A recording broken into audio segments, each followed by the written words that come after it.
Hello and welcome to NXTGEN Racing, the home of clean and fair sim racing for all.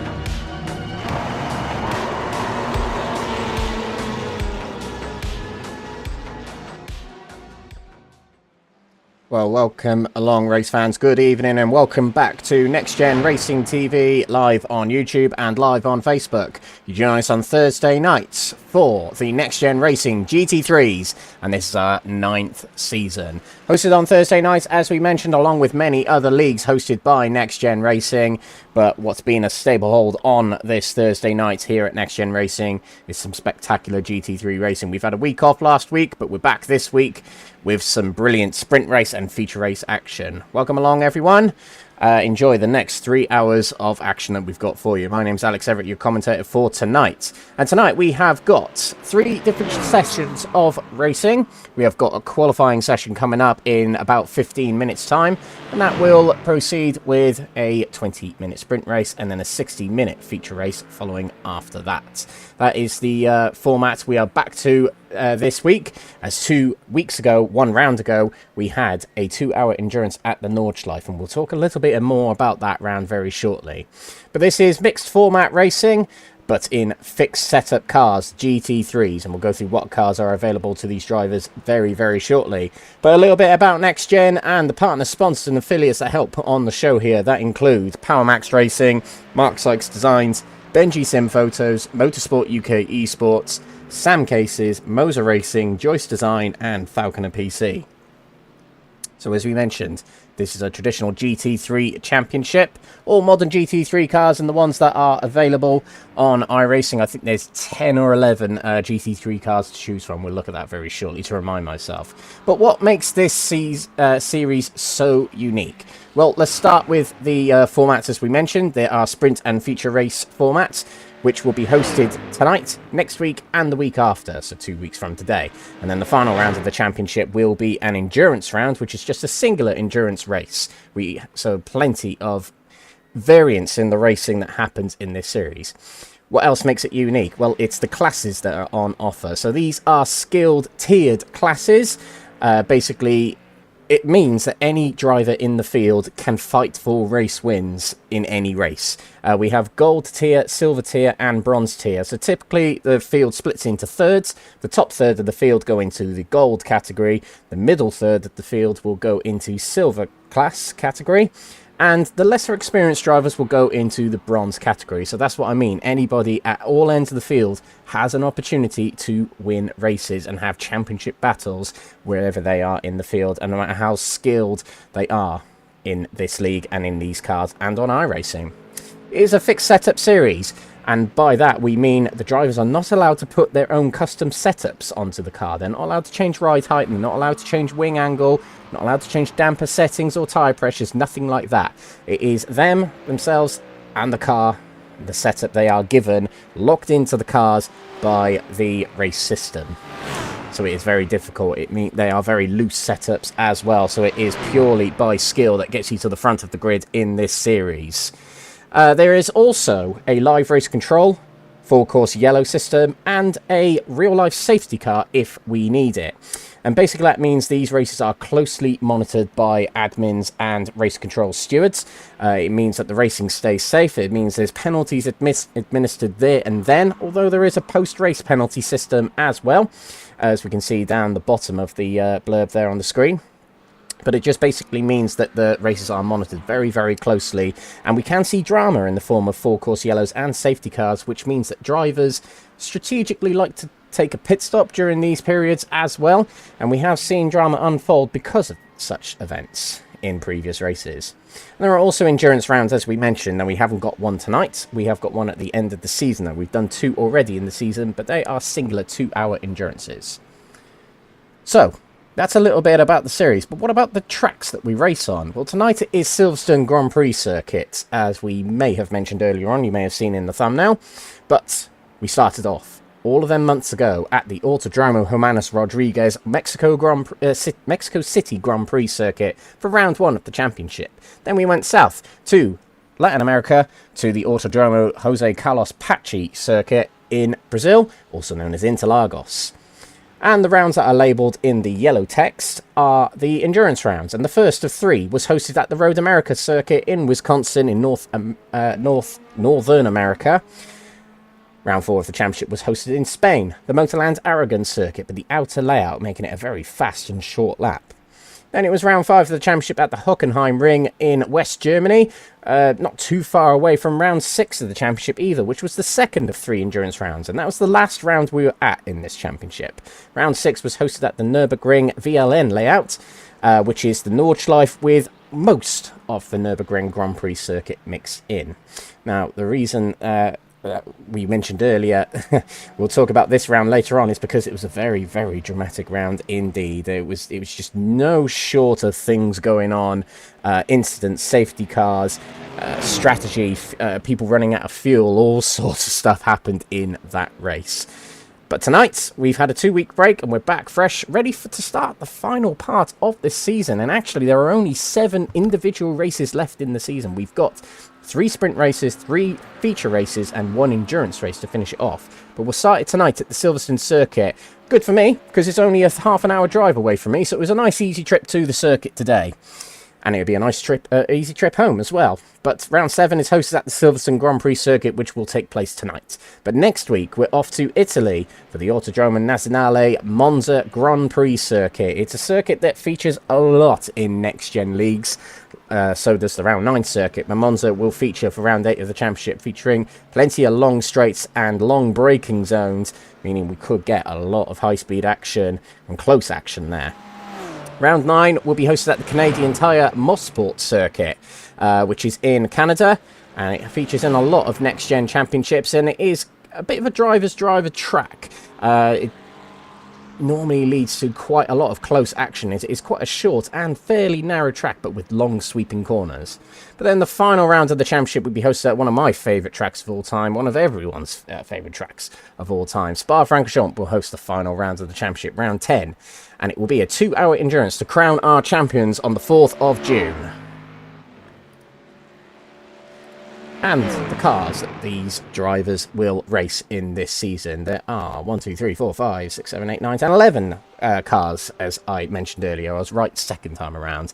But it's the Acura NSX which features in this season, as well as the Aston Martin Vantage, the Audi R8 LMS Evo 2, the BMW M4 GT3, the Chevrolet Corvette Z06, the Ferrari 296, the Ford Mustang, the Lamborghini Huracan, the McLaren 720S, the Mercedes AMG, and the Porsche 911. Now, drivers can change cars midway through the season. They were asked before the season started what cars they want to drive, but midway through the season they can change, and some drivers have changed cars, but that does incur a 50-point penalty. Now, is that a lot of points? Might sound like a lot of points, particularly if you're talking in Formula 1 points scoring terms, but actually 50 points is the equivalent of 1 endurance race win in this championship. So essentially, a 50-point penalty sets you back by a whole round in a best-case scenario as well.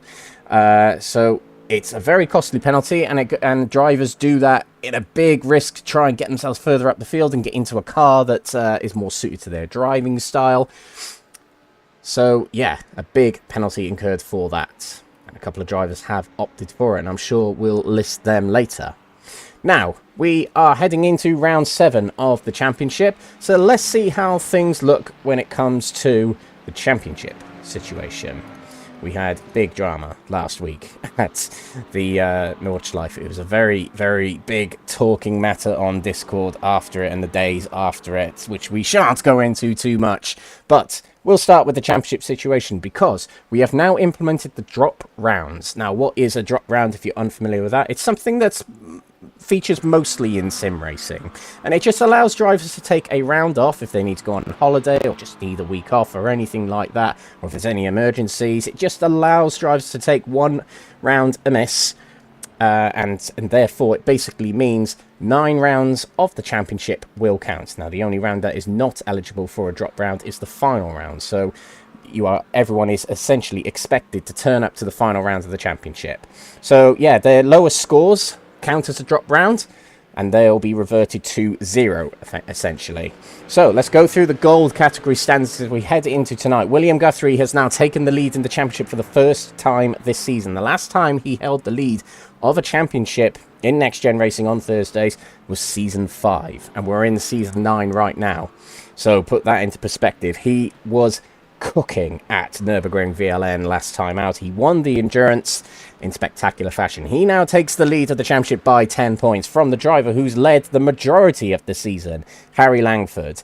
Now he drops 26 points, being Mexico his best round of the season, but other than that he's been extremely consistent with some high scoring rounds this season, and he's only 10 points off top spot.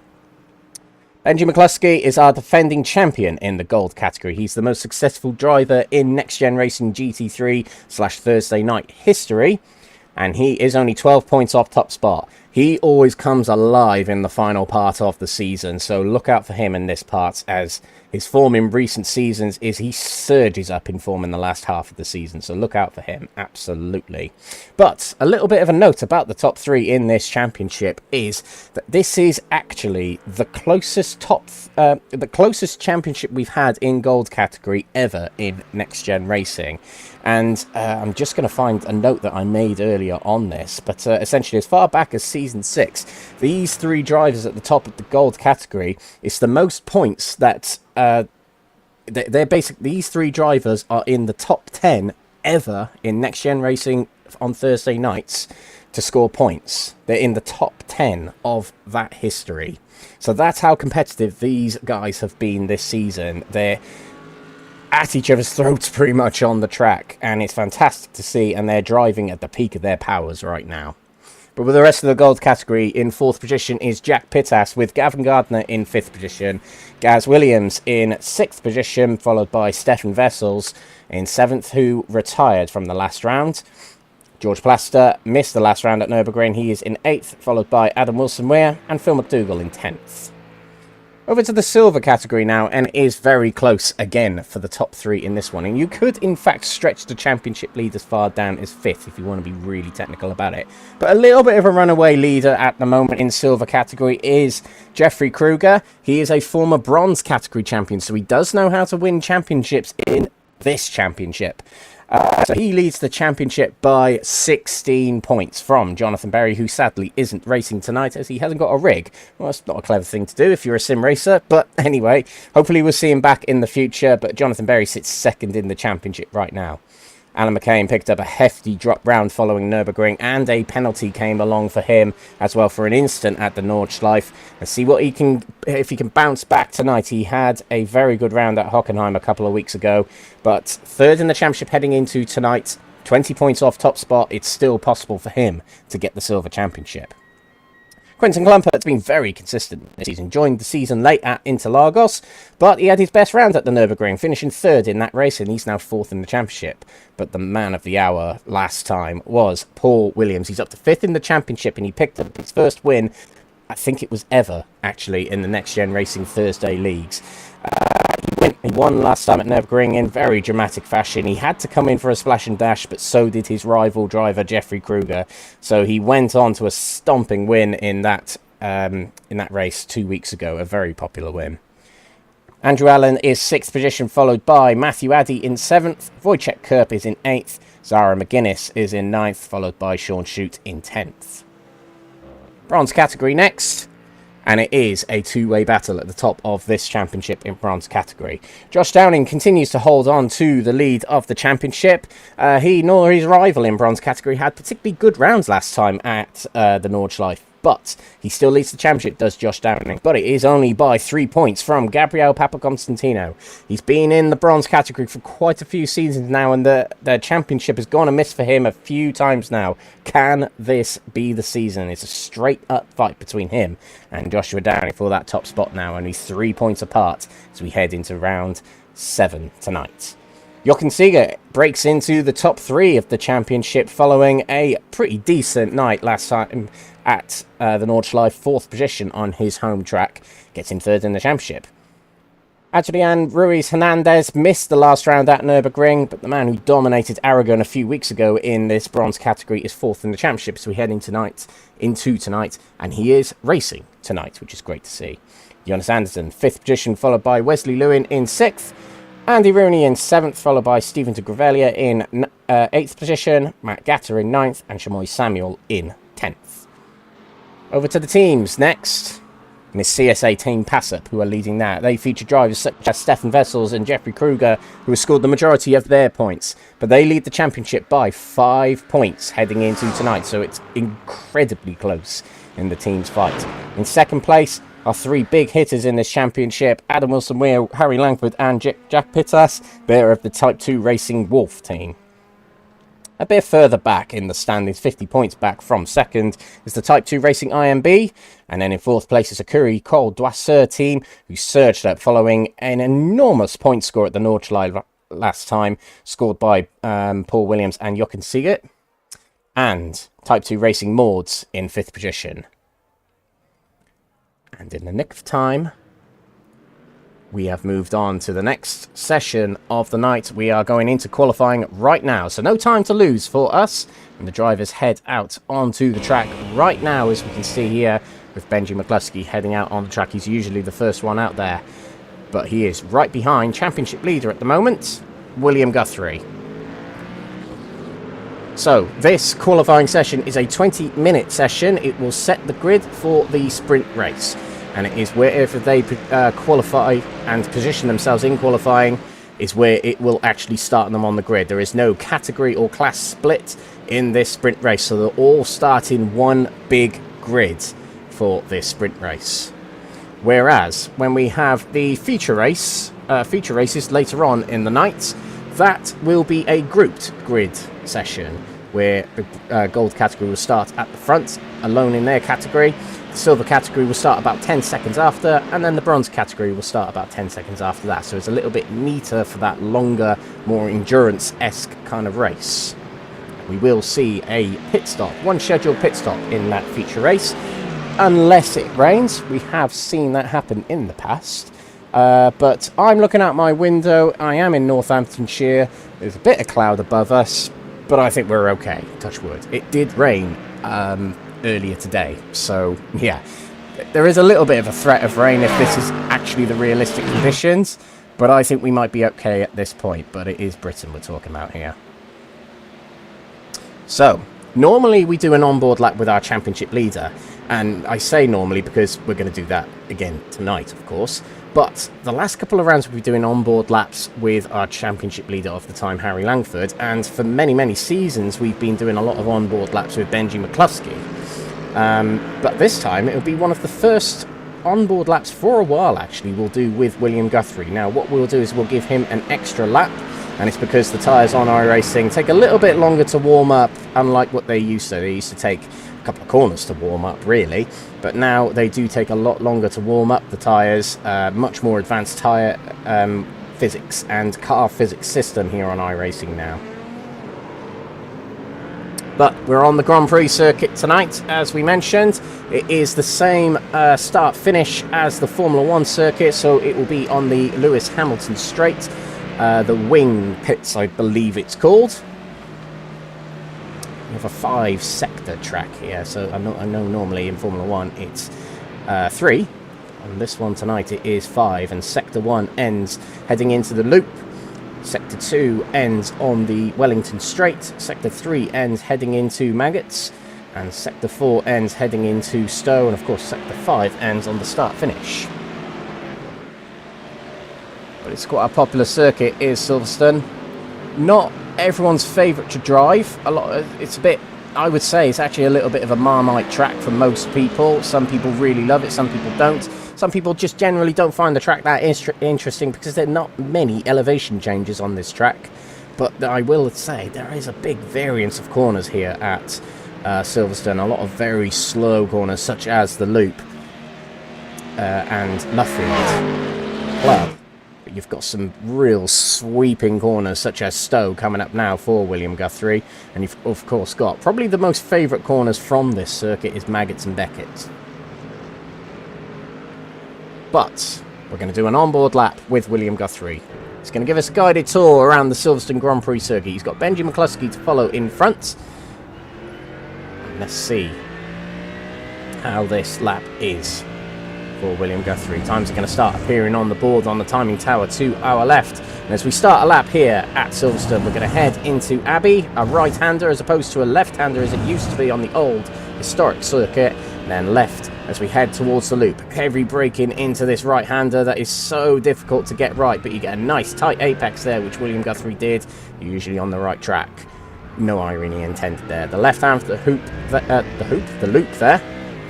Nice early apex on that corner, and then a left-hand kink, which should be flat out for most. And now we're on to the Wellington Straight as we join the national circuit, as this circuit is split into two sections, the national and the international. We're now on the national part of the circuit. Brooklands, long left-hander here, and then a slight blip of acceleration as you head into Luffield corner. Normally a double apex corner, which William Guthrie is doing right now. He takes an early apex, then a late apex, so he has a nice straight line exit. Heading around Woodcote now, the old pits on our right, as we head into Copse corner. One of the faster braking corners on the circuit. Don't want to go off too wide, you'll get an off-track penalty and it'll invalidate your lap.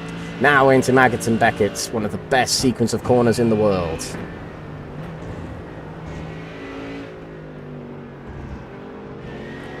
And now onto the Hanger Straight. We're now onto the international section of the circuit. We'll head towards Stowe corner, another fantastic corner, slightly uphill braking as we head into it, and then we'll go over a slight crest that's barely noticeable when you're on board, when you're driving, but we'll head down a slight downhill. We're actually catching Ben McCluskey here, if you can see. This looks like a very good lap from William Guthrie. Now into Club and Vale. Club is a very difficult, sharp left-hander as we saw there, then the right-hander, and now we'll head out of the corner. These three corners are actually extremely difficult to drive, and we might see some spins as we head further into the night. But that actually was a fantastic lap from Benji McCluskey. He was 7/100ths quicker, and it was actually Gaz Williams we were following behind from William Guthrie. And Benji McCluskey there is fastest at the moment by 69 thousandths of a second. Do have a driver in the field that is unclassified. We'll try and sort that out as soon as we can.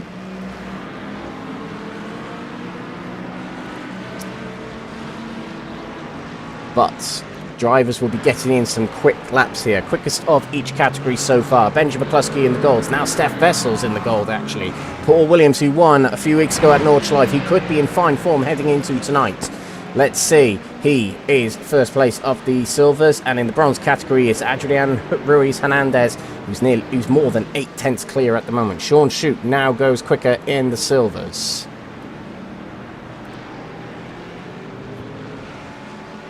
Let's see what happens in silvers. It's very competitive in that category. Is Jeffrey Kruger racing tonight? I do want to know that.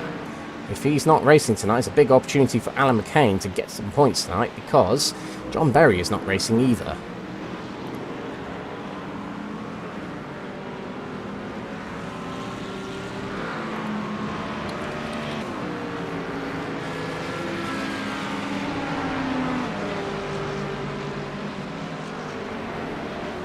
Benji McCluskey is on a good fourth sector, so he might be trying to go a little bit quicker, but it's Steph Vessels, who really has had a miserable season, it's got to be said. He's our season 4 champion, but this season, for one reason or another, just luck, I would say, it just hasn't worked out for him.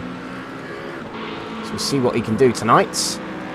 He might realise that his championship is not quite possible at this point, but he can still go for some good race wins.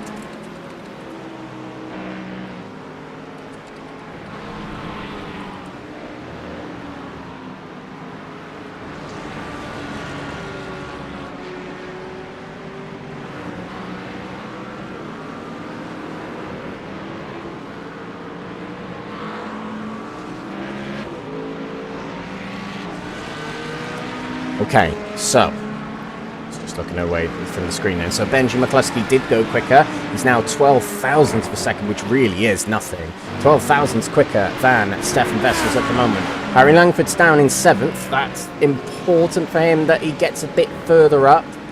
But see how he gets on. There's plenty of time left in this session.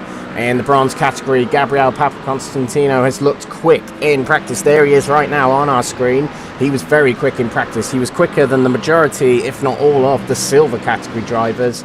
So look out for him tonight. He seems to be in fine form as we head into tonight. Technically, his home race, he is a British Cypriot. That's how he refers to himself. So technically at home today. A lot of the drivers are at home today, to be fair, but he looks good on home turf tonight anyway. Sean Shoots, quickest in silvers at the moment by quite a margin as well. Quarter of a second, but a lot of positions. And the reason they say a lot of positions is that's important, and that is because drivers start this race on an overall entire grid. So there's no splitting category. So the further away you are from your rivals at the front, the better off you'll be and the more safe you'll be from your other drivers, as points are still scored in the sprint race based on your class finishing position. Slightly complicated, I realise, but but trust me, this series is hugely exciting, and if you're new to it, you'll get used to it very quickly. Now, William Guthrie, our championship leader, back to the full tilt livery in the endurances, I think by request of me. He races with his James May cheese livery, but this time he's back to full tilt colours. And what a colourful lap that is.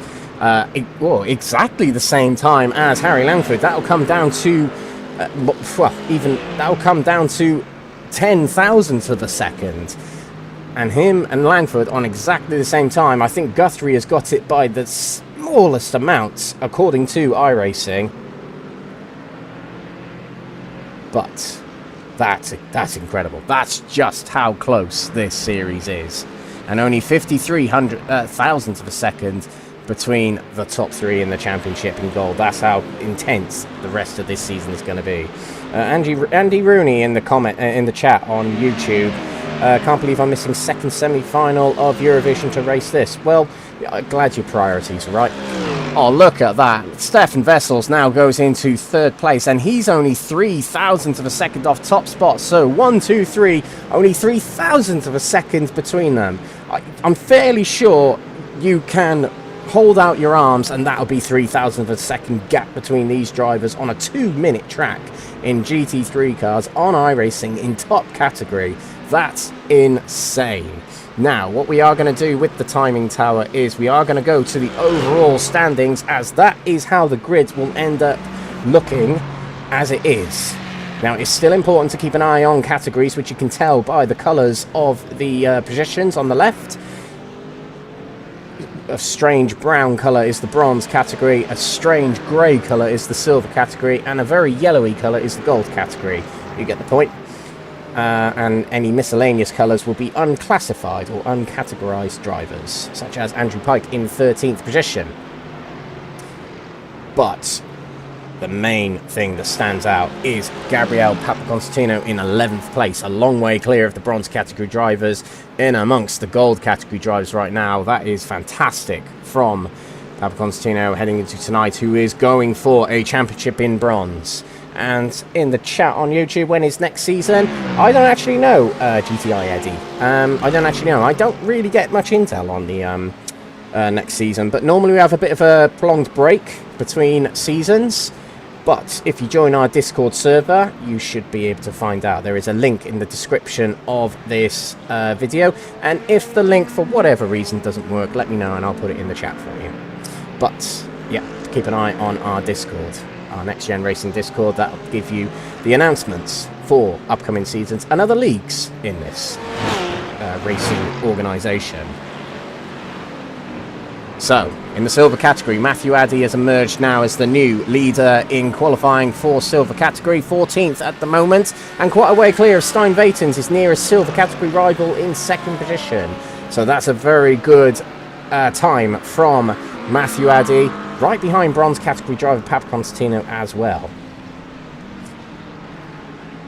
Now, how many drivers are in the server right now? We've got 35, 36, 37, 38, 39, 40 drivers in the server, and part of the Discord can't find anything yet. Okay.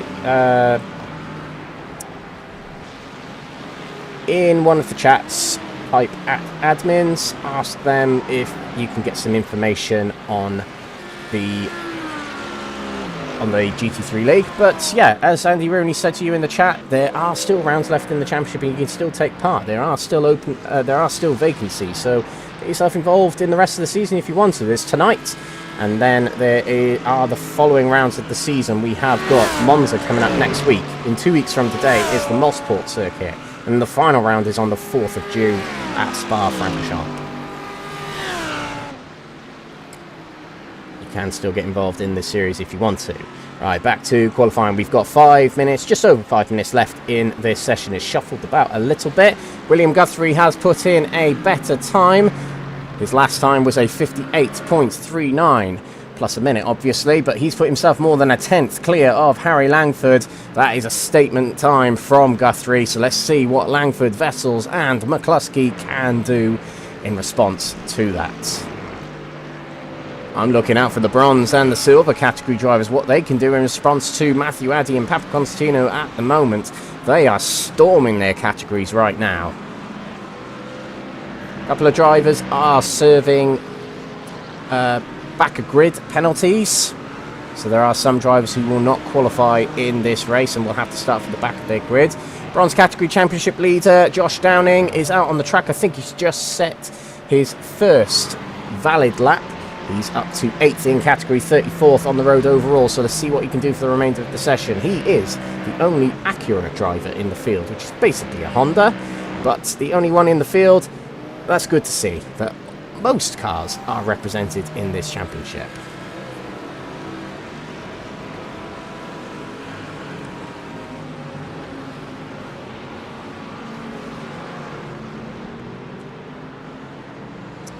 So Steph Vessels has now taken top spot as we keep our eyes on him. He's set a 58.28 and William Guthrie actually has just crossed the line. He has done a 58.3. So Stefan Vessels, good to see him in good pace tonight. He needs a bit more luck though, rather than pace, given what the season has provided him so far. Oh, and there's a spin in the background there. Couldn't quite work out who that was. Didn't quite see who that was, unfortunately, but they'll be able to rejoin the track safely and carry on, I hope. Meanwhile, Adrian Ruiz Hernandez is the closest bronze category driver to Papa Constantino, who is provisional pole at the moment. Has put himself into the top 20. Plenty of gassed up motorsports drivers watching on YouTube as well. Gassed up motorsports fans, shall we say, watching on YouTube. But a good time from Adrian Ruiz Hernandez, who has shown great pace in periods this season. Aragon for round 4 of the championship was the highlight of the season for him. Absolutely dominating that race. Not quite getting maximum points out of that round, but it was a stellar performance anyway in the bronze category for him. Vessel still leads the way though by 56 thousandths of a second in qualifying. We're going to be heading on to the final part of this qualifying session, where drivers will be starting their final lap. When it ticks over 18 minutes, that's when we'll start seeing drivers starting their final lap. So it's important that drivers are in a good position right now. There's nothing really they can do about it otherwise now if they're not. But it's the final chances for drivers to get some laps in. Let's also welcome along some new drivers tonight, actually. We've got gassed up motorsports driver in the name of Dennis Windman here. Brand new racer for tonight on debut. Is straight into gold category, so good luck to Dennis, and also to Andrew Pike, who's in the pits at the moment, but a brand new driver tonight as well.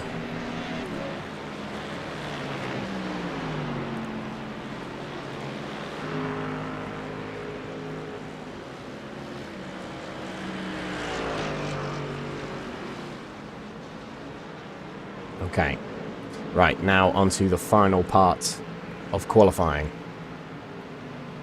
Drivers that are heading towards the line right now.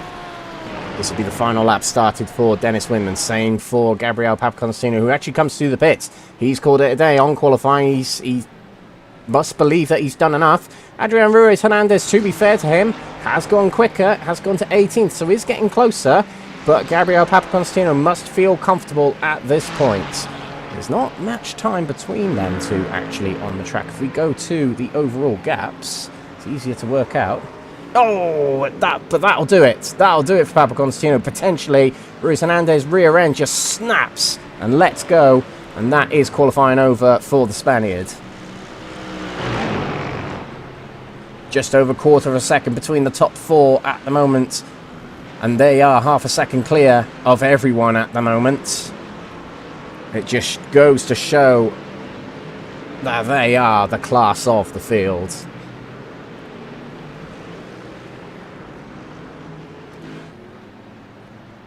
Matthew Cheverton, good to see him back. He'll head through the final corner now. 21st overall at the moment. And up to 13th. Can do another lap here. But now William Guthrie will cross the line. Or did William Guthrie make it to the line? I think William might have and might be able to carry on. But a driver that didn't was Nigel Stock, who pulled over to the side just then. But a driver who is on a final chance here is Harry Langford. Let's see what happens here. 158.28 to beat.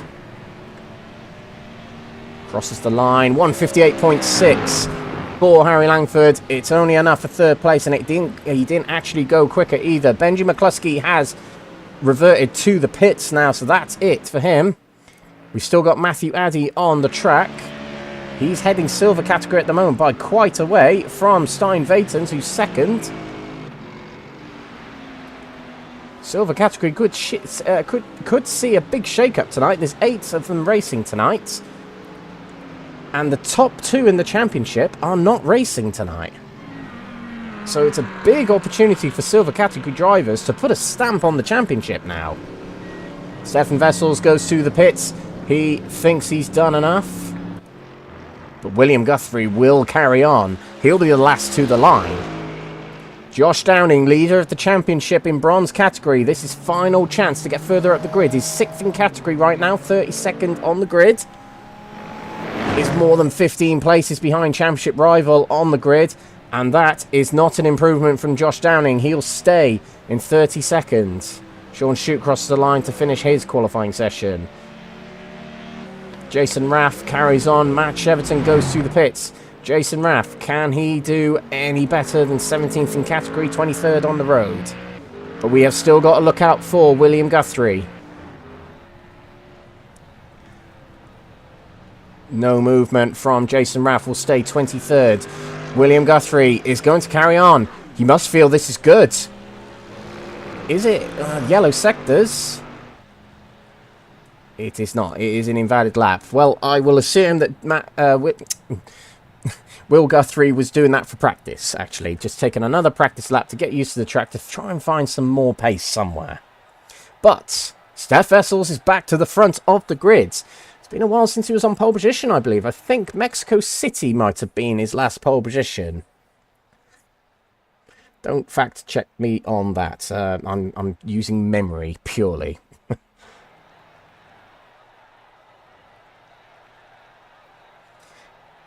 So there we go, that's qualifying concluded, and we'll be heading into the race next.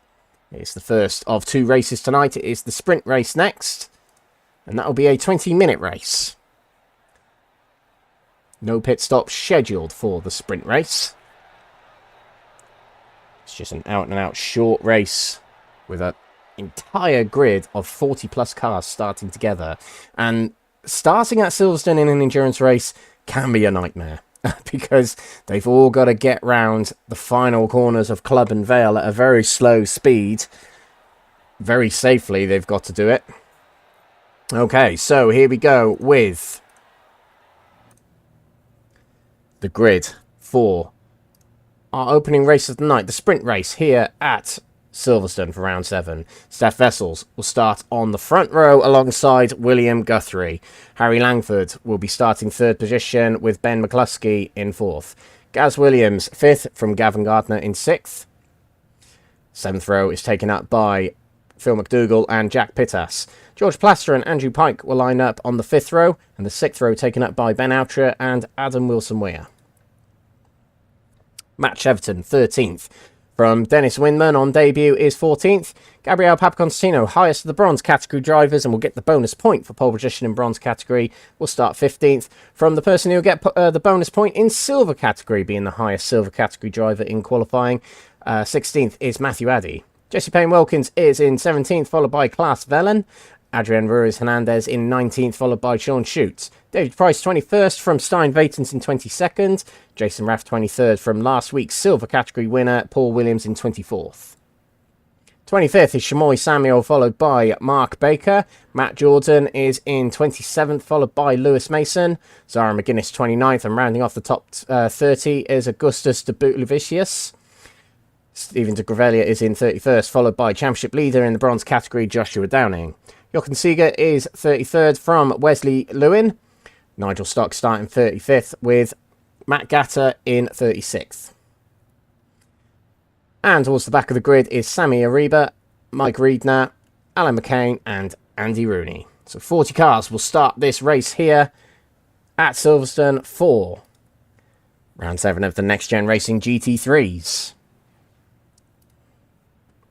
And here is the circuit we are racing on tonight. The classic Grand Prix layout of Silverstone, where the start-finish straight is on the Lewis Hamilton straight.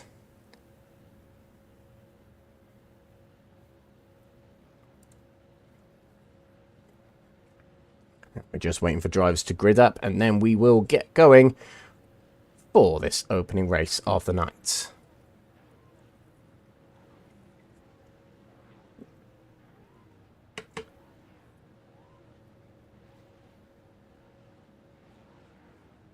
So the way this works is the virtual safety car will lead them off the line here, and it'll be a very short formation lap, and it's in fact not even a lap. They're heading into Stowe, where they'll be right now. So it's a very, very short formation to the line. And there we go, Stefan Vessel's keen to get going. They will be about to get going. And I believe Alan McCain will start this race from the pits, due to penalties incurred at the Nordschleife. So Alan McCain on the back foot tonight, but his rival's not racing tonight. So there is plenty of opportunity later on to gain back some points, and perhaps even a safety car in this race might help Alan McCain out. We will see. So, safety car is in. We're heading towards the start of this race already. They'll all start together. They're all frantically trying to warm up tyres already, as you can see there. But Stefan Vessels will lead us to the line. He'll start us off here for round 7 at Silverstone. The sprint race about to get underway.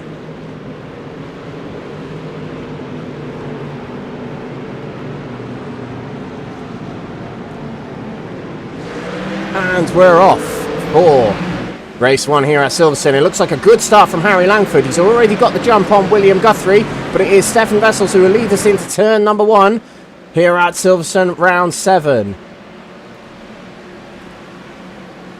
Quite a lot of close battles already, but they're leading through all right. What about in the hairpin here? Is there any drama so far? Got Paul Williams making a move there, and there is an instant in the midfield. That's in the bronze category, and that's already shuffled things up. Oh, and a driver reversing into another there. That was Wesley Lewin collecting Stephen de Gravelia, I think. That might already cause a safety car or even a full course yellow if the track needs cleaning up a little bit.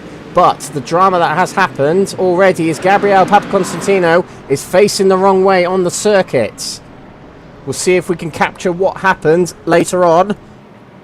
But he is already on the back foot after what was a brilliant qualifying session. It is now Adrian Ruiz-Hernandez who leads in the bronze category from Mason behind him. And there is another spin in the background in the silver category. Stein Vatens, who's second on the grid, facing the wrong way and drops down the order. Loads of drivers have dropped down the order with that start. A messy start to this race indeed. But Vessels, not messy right now. He's leading away at the front. Quite a gap between Guthrie and McCluskey, as Langford seems to have gone missing as well. Harry Langford, he's all the way down here in 25th position. He's lost a lot of places, clearly. And this is what has potentially happened to him. He's already down the order there, actually, so let's see if we can find something else.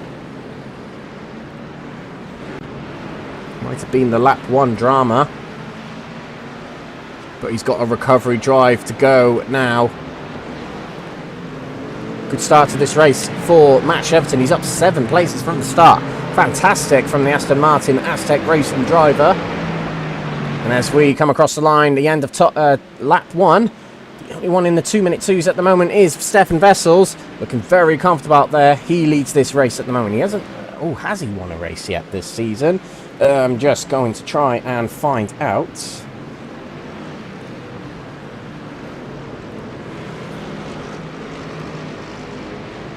Well, there is a little bit of shuffling going on in the bronze category. There is a driver off on the side. I can't quite make out who it is. Oh, it's George Plaster who's off the road there, losing a lot of positions, trying to come back on the track safely.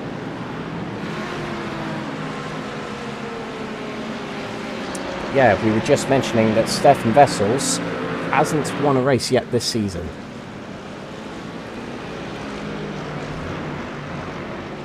No virtual safety cars at the moment.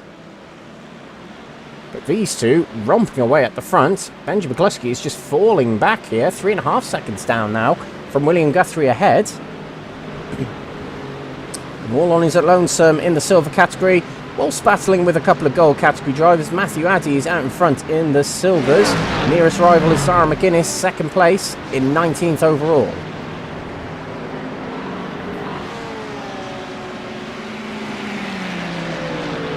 Okay, let's see if we can find out what's happened to Gabriele Papaconstantino. That's dropped him down the order. This is the start of the start of the race in the loop.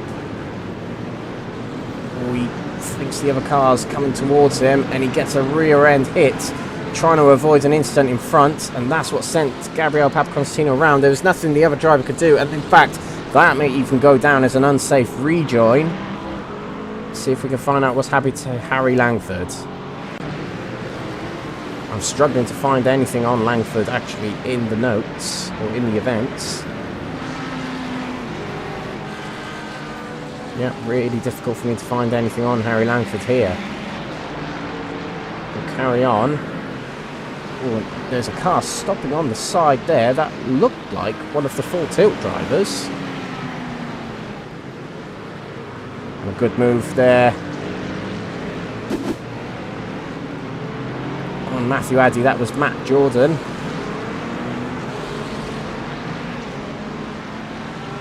But Matthew Addy trying not to get stuck into too many battles with drivers who are not in his category at the moment. Having said that, he is fighting back a little bit from the Gaston Motorsports driver alongside what I believe is Klaas Vellen. But Matthew Addy not under immediate threat from any silver drivers, but in the bronze category it's between Ruiz Hernandez, Mason and Samuel behind. They're 3 abreast in the bronze category.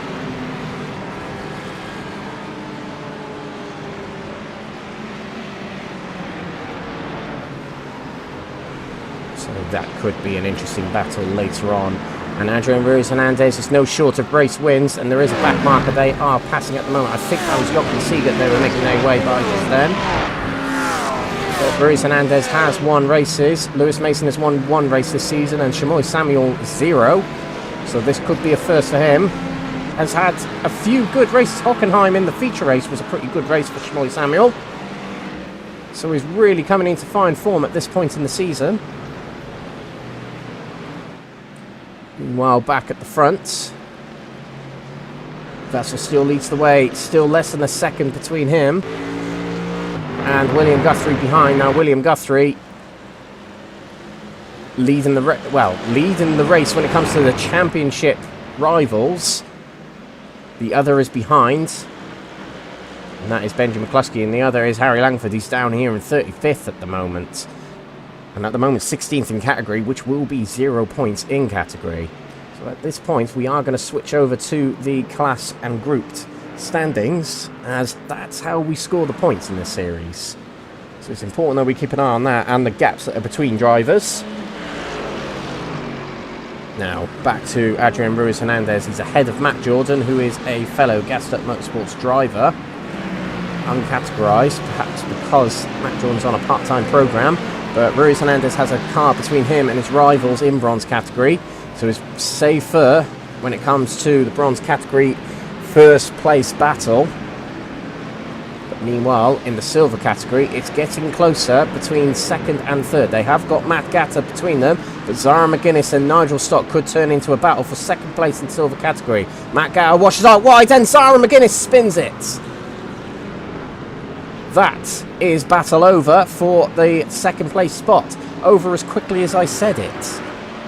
So that puts Nigel Stock free into second place. A driver who's had rotten luck this season and many other seasons. He's now in one of the best positions he's been in all season. In a new car, which he's taken on. Does mean the 50-point penalty, and it has dropped him out of the top 10 in the championship. But if it's better suited to him, he'll be happy about that. This is also a home race for him. He only lives 5 minutes down the road from me, and he only lives 30 minutes from this circuit. So it's a nice, easy trip down the road for him. Alan McCain is up to 6th place already, despite the pit start. Hasn't passed many cars. In fact, Sean Schutenstein Vatens have both had meatball flags and have gone into the pits. But Alan McCain gets 6th instead of what was looking miserable earlier. So that will be helpful for him in the championship. And it does mean that there's a potential of him starting pole position for the next race, if he can finish where he is. And the other drivers don't go back out onto the track. William Guthrie now, though, at the front of the field, this is getting very close to Stefan Wessels. Both are in the Mercedes. I believe Stefan Wessels has switched from the Ferrari to the Mercedes, so that'll be a 50-point penalty for him. But he knows his championship is over, but he's switching to a car that he perhaps prefers. We can see that already. He has been super quick tonight. Quickest in practice, quickest in qualifying, and currently first in the race. But William Guthrie, the hard charger at the field at the moment, leading the Gold Category Championship, is on the charge. Can he make a move for the win of the race? More than half the race left, so plenty of time to do it. We'll come back to this very shortly. Matthew Addier's got a very comfortable lead in silvers. He's 8 seconds clear, and actually there's a lot of black flags just been handed out by the race stewards. Matt Gatter, I think I did see it actually. There may have been contact between him and Zara McGuinness that called Zara McGuinness to spin. That'll be a black flag. And he'll have to serve a drive-through penalty. Also, Wesley Lewin and Andy Rooney have got black flags. They're in the pits already. But as we said, there are live race control stewards that administer penalties where necessary.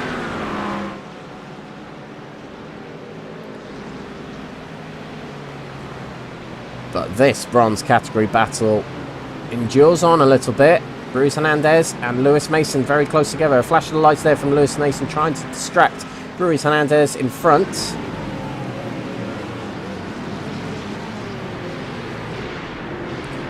But you know what, for Josh Downing, if he knows that Matt Gatter ahead has a black flag, he'll feel a little bit more relieved about that, as his championship rival is behind him in 7th place. Papa Constantino, who's trying to recover this race as much as he can. But Matt Gatter, who will go into the pits, Downing will pass him, and he'll go into 4th place. That's much better for the championship situation for Josh Downing. Looking a lot better than what he was heading out of qualifying earlier on. I do apologise, guys. We've missed the move from William Guthrie on Stefan Wessels. I was yapping on about other stuff. I do apologise. We'll go back and look at it here.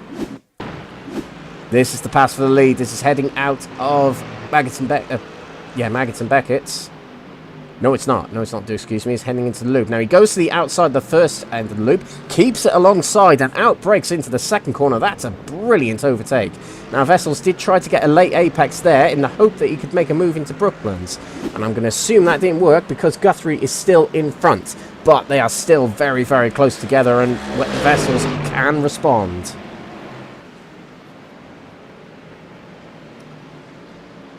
They've got a 5-second gap to McCluskey, so they can afford to battle a little bit, but too much squabbling, and that will reel in McCluskey.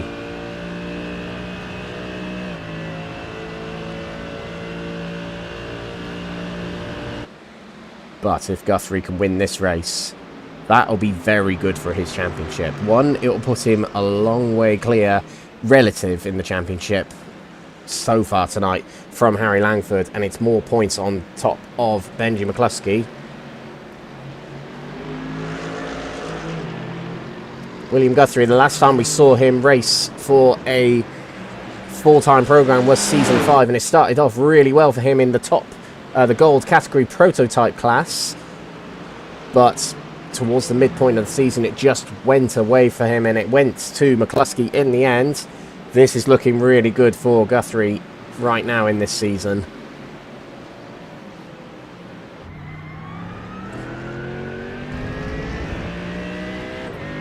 Not many very close battles on the track at the moment. We have got a bit of a next-gen battle going on. Whoa, it's Gavin Gardner nearly loose it heading out of the loop just then. But he's battling with Gaz Williams, and Gaz Williams has had a good couple of rounds. He's in the top 5 in the championship now. And he's in the top 5, top 4 of this race. So he's having a real better season, I would say, than recent ones. The admin of our series, the main admin of our series, along with the likes of Jamie Dory, Paul Williams, Mark Sykes, etc. So a big thank you to all of them for putting on the show here. Now, importantly, is that time we've just seen from Alan McCain on our timing tower, the one that's popped out in purple. That means that's a fastest lap in category, and that means he's going to hold the bonus point for fastest lap in this race. That's more points that he's getting on top of his rivals who are not racing tonight. And with other drivers potentially a few laps down. It does say it's a bit hard to tell. We'll have to find out after the race. But if Sean Shute and Stein Vathis don't complete the required amount of laps to be eligible for reverse grid, Alan McCain could start pole position for this next race. Many silver category drivers racing tonight, which is a bit of a shame.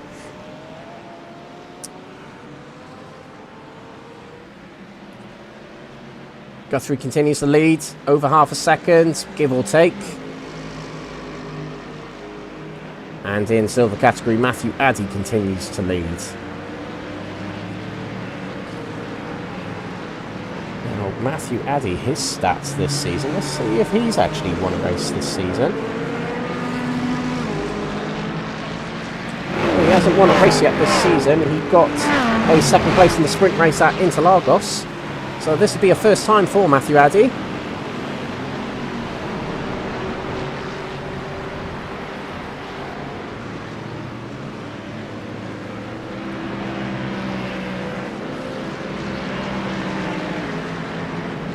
He's a long way clear of nearest rival Nigel Stock at the moment. He sets a PB, but he's out on his lonesome at the moment, and he can cash in for a very good second place, which will lift his spirits a little bit. I feel like Nigel Stock needs that. Well, me being his team manager, I know he needs it. Ruiz Hernandez has extended that gap in bronze category, holds a more healthy lead now of 2 seconds with 5 minutes to go in this race. Is catching Matt Jordan up ahead. But Ruiz Hernandez is looking good for another race win in this series, which will I think it will be win number 3 of the season. Both other wins have come at the Aragon circuit for round 4. So it'll be a good return following a missed round last time. And don't forget, ladies and gentlemen, we have got the feature race coming up later on. It will be a 1-hour/60-minute race. We'll start at approximately 10 past the next hour we've got coming up. And it will be a reverse grid of each category. Start in their category groups, but the winner of this race in each category will start at the back of their category in the next race. Looking for some very exciting overtakes, particularly at the start of the race.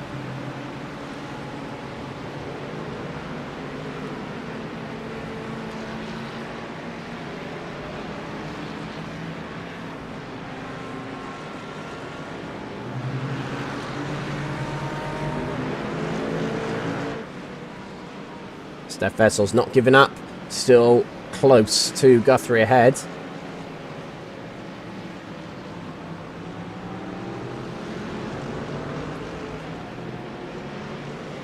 Steph Vessels has switched to the Mercedes from the Ferrari, was one of the only Ferrari drivers in the field, the others being Gavin Gardner, Adrian Ruiz Hernandez, Zara McGuinness. Actually, there are quite a few, actually. I'm completely lying there. Matt Gatter is another, Matt Jordan.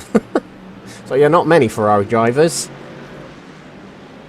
But he must feel more comfortable in this Mercedes. I have heard that the Mercedes and the Mustang are the more optimal cars of the GT3 bunch.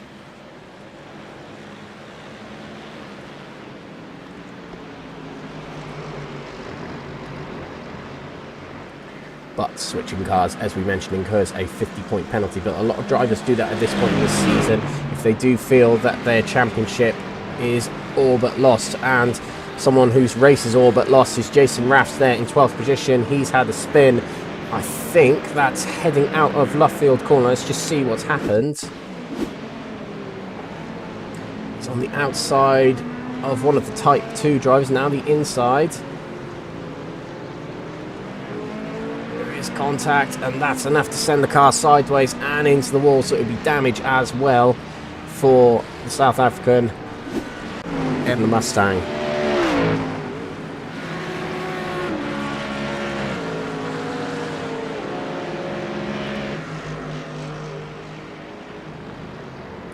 Now, last round's winner, Paul Williams, is following close behind Augustus de Bulavicius.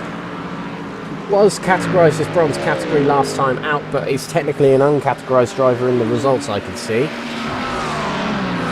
But 5th place right now, and with teammate Mark Baker up the road as well. Another good result for Paul Williams on the cards.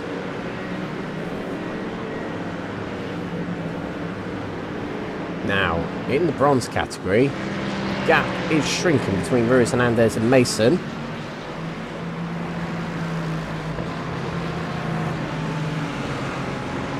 Jason Raff now enters the pits. We'll get a fast repair and we'll head back out on track. But that is going to promote Harry Langford up to 15th place, which is crucial for him. It is 1 point. Yes, it's only 1 point, but it is a point, and it might come in handy later on down the line for Harry Langford.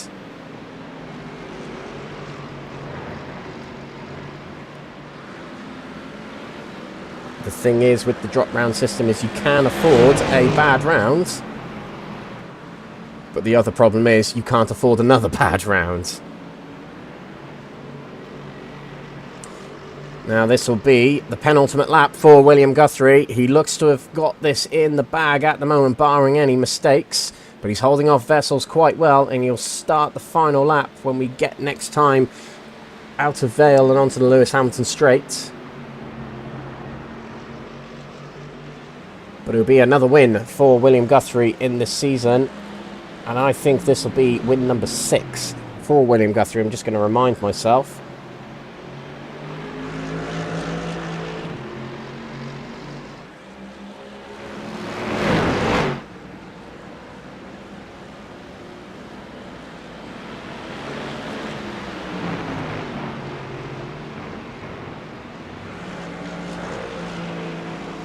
Yep, it will be win number 6 of the season. And time is up. When William Guthrie next gets to the line, it will be a checkered flag. But win number 6 of the season. That is incredible.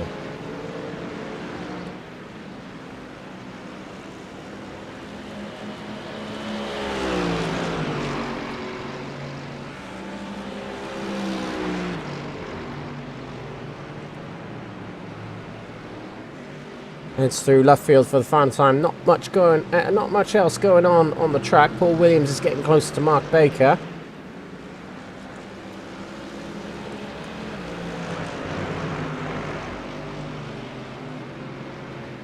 But in the next race, the feature race, there'll be a lot more fireworks as drivers will be heading through the packs.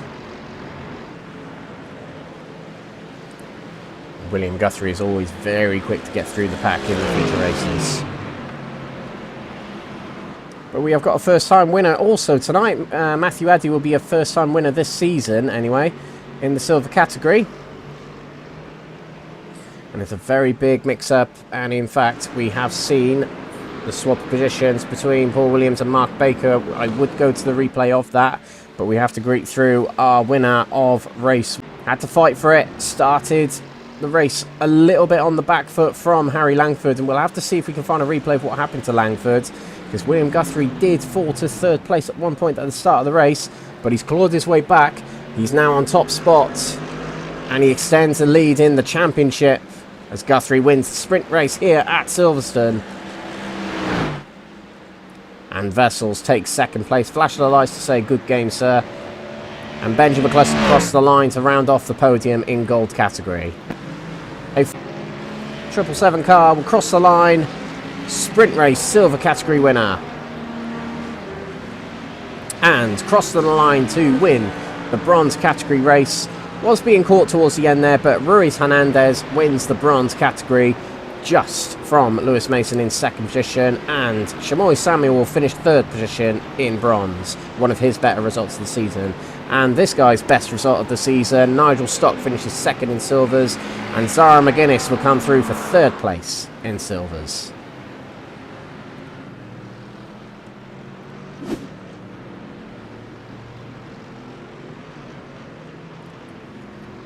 Like we said, there's going to be a feature race coming up very shortly. We're going to be going for a break for approximately 15 minutes after this, but we will try and find some replays. In fact, I'll try and find what happened to Harry Langford at the start of the race. In fact, I have found it. We'll look at it now before we go to the results.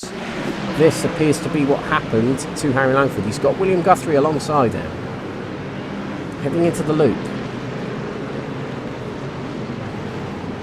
Spins it on cold tyres. Whoa, and McCluskey, one of them, avoided very well, and Phil McDougall tried to avoid, but actually that instant is what caused Papa Constantino to spin as well, avoiding Langford and then getting spun around. So there's two drivers in championship fights that have really been affected at the start here. Let's go to the provisional results of this opening race of the night. We'll go to gold category first. William Guthrie takes the win, overtaking Stefan Vessels with a couple of laps to go to win that race. Stefan Vessels, runner-up in this race, still looking for his first win of the season. Benji McCluskey will finish third position from Gaz Williams in fourth, finishing just ahead of Gavin Gardner, rounding off that top five. Matt Cheverton, sixth position from Adam Wilson-Weir. Jesse Payne-Wilkins in eighth position from Jack Pittas. And Klaas Vellen, rounding off the top 10. Ben Altra is 11th from George Plaster. Dennis Windburn in 13th from Harry Langford, who had that incident we just saw at the start of the race, finishes 14th. But the good thing for him there is he starts closer to the front of the field in the next race. David Price rounds off the point scorers in 15th, and out of the points is Jason Raff and Phil McDougall. Silver category, and it's a first win of the season for Matthew Addy. 13 seconds from Nigel Stock, his best result of the season, and Zara McGuinness in third position, who I believe is one of her best results of the season in silver category. Fourth position is Paul Williams, making a final lap move on Mark Baker for that position. Teammates fighting it out on the final lap of the race, it seems. Alan McCain, who started from the pits, is sixth position, and a lap or more down, and we'll have to see later if they're eligible for reverse grid. I think Sean Shute will be if he finished the race, and Stein Vatens might not be, but they round off the field here in silvers. Bronze category next, and it is a race win for the moment for Adrian Ruiz Hernandez. He's followed by Lewis Mason, who is catching towards the end. Shamoy Samuel, one of the best results of the season for him, is third position, followed by Joshua Downing, leader of the championship, who now extends that lead in the championship technically with that race. Mike Reedner, fifth position, followed by Matt Gatter. Papa Constantino, who had the spin at the start of the race, is seventh. And a lap or more down was Wesley Lewin, Jochen Seeger, Sammy Ariba, Stephen de Gravelia, and a DNF, sadly, for Andy Rooney.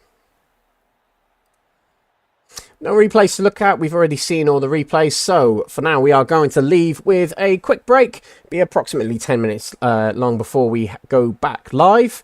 But when we come back live, it will be the feature race, which will be a 60-minute race. And it will feature a pit stop in that race. And it will be reverse grids of each category. So plenty of action coming up, ladies and gentlemen. Don't go away. Enjoy some Benji Sim photos in the interval. In the interval. And we'll see you back for the feature race very shortly.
Hello and welcome to NXTGEN Racing, the home of clean and fair sim racing for all.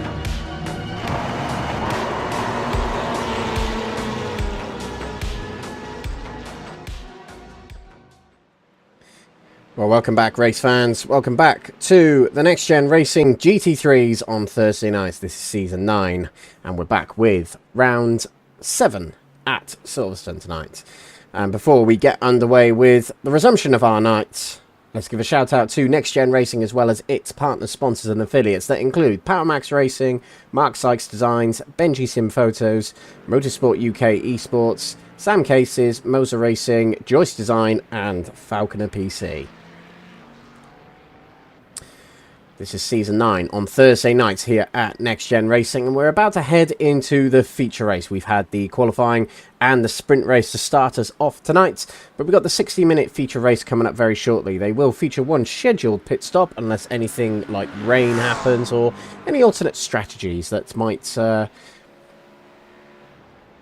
things up in the air, let's just say. You can still get involved in this series if you want to. There is a QR code in the centre of our screen there which you can scan, and it will give you access to the NXTGEN Racing Discord server. But if you are not able to scan that code, you can click the link in the description of this video and that will give you access to the Discord server. And if either of them fail you, please let us know in the chat on Facebook or YouTube and we'll put the link in the chat for you. But from there, in the Discord server, you'll get access to all the various leagues that are on offer here at NXTGEN Racing that include the GT3s on Thursday, the NXTCC, the infamous NXTCC on Tuesdays, and there's also a Toyota GR86 League ongoing at the moment. So, that's a little bit about the series. But what about the tracks that we are racing on this season? Well, we're currently in round 7 of the championship. There's only 6 individual races left in this season. We've got the feature race coming up next tonight, but then there's only 2 more sprint races, and then only 2 more feature races after tonight, and the season ends at a singular 2-hour endurance event. But we started off all them weeks ago, all them months ago, at the Autodromo Hermanos Rodriguez circuit in Mexico City. Then it was Interlagos for round 2. Road America in Wisconsin in round 3. Round 4 was hosted in East Northern Spain at the Aragon circuit.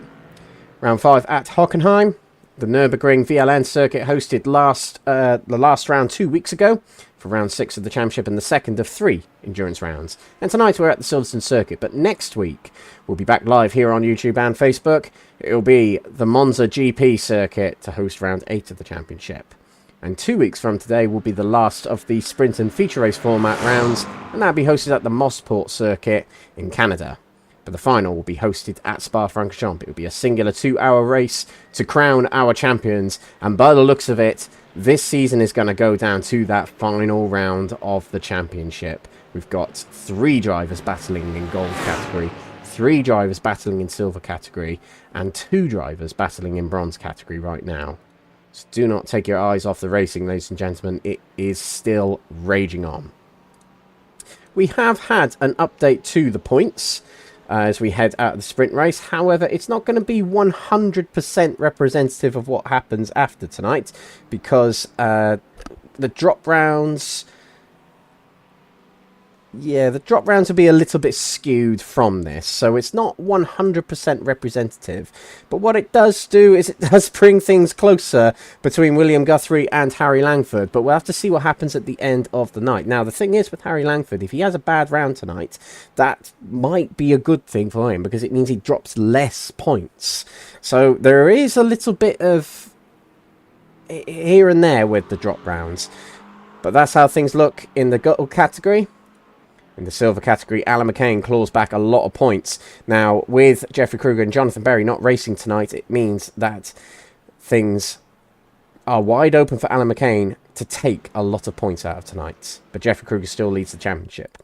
And in the bronze category, Josh Downing had the better of, race of the 2 between him and Papa Constantino. Only 1 point better off, though, as it's still fairly close between them. 7 points between them. But we're going to head into the feature race now. And this feature race will be the final race. You should all be able to hear me now. Obviously, as you guys know, to leave a 3 to 5 second gap to the class ahead of you, and you will be set off individually. I will be going through the speeds at the start, so remember to stay at 55 mile an hour, 88 kilometers an hour, until I say the word. Okay, we will come back to that very shortly. That is an announcement from the race steward, but this is the grid for our second race of the night. Phil McDougall will start on the front row of the gold category, with Jason Raff starting alongside in second position. In third position will start David Price from Harry Langford. He needs a good race here, absolutely does. Klaas Vellin in 7th position, with Jack Pittas in 8th. Adam Wilson will start 9th, and Andrew Pike, who's categorised, but he'll start in the gold category in 10th. 11th is Matthew Cheverton from Gavin Gardner in 12th. 13th is Gaz Williams with Benji McCluskey in 14th, and our top two in the previous race, Stefan Vessels, and our championship leader, William Guthrie, and previous race winner, he'll start 16th. He'll start...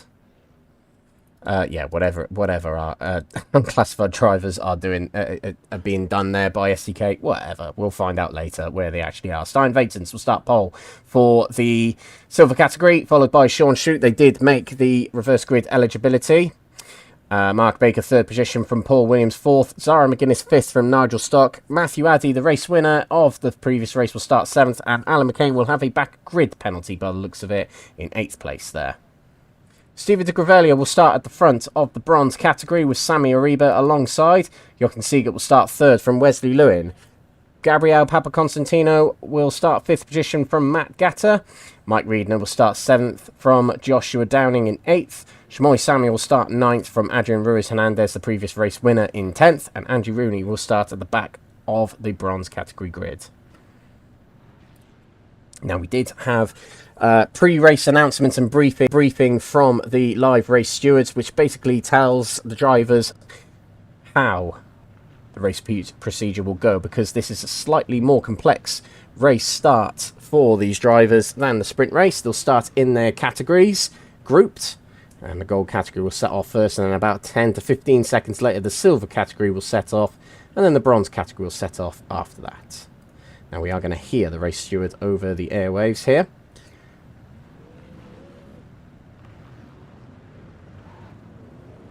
Now, the reason we got that is so we can hear if there are any safety car or full course yellow calls during the race. And sometimes the feature race does throw them up for us.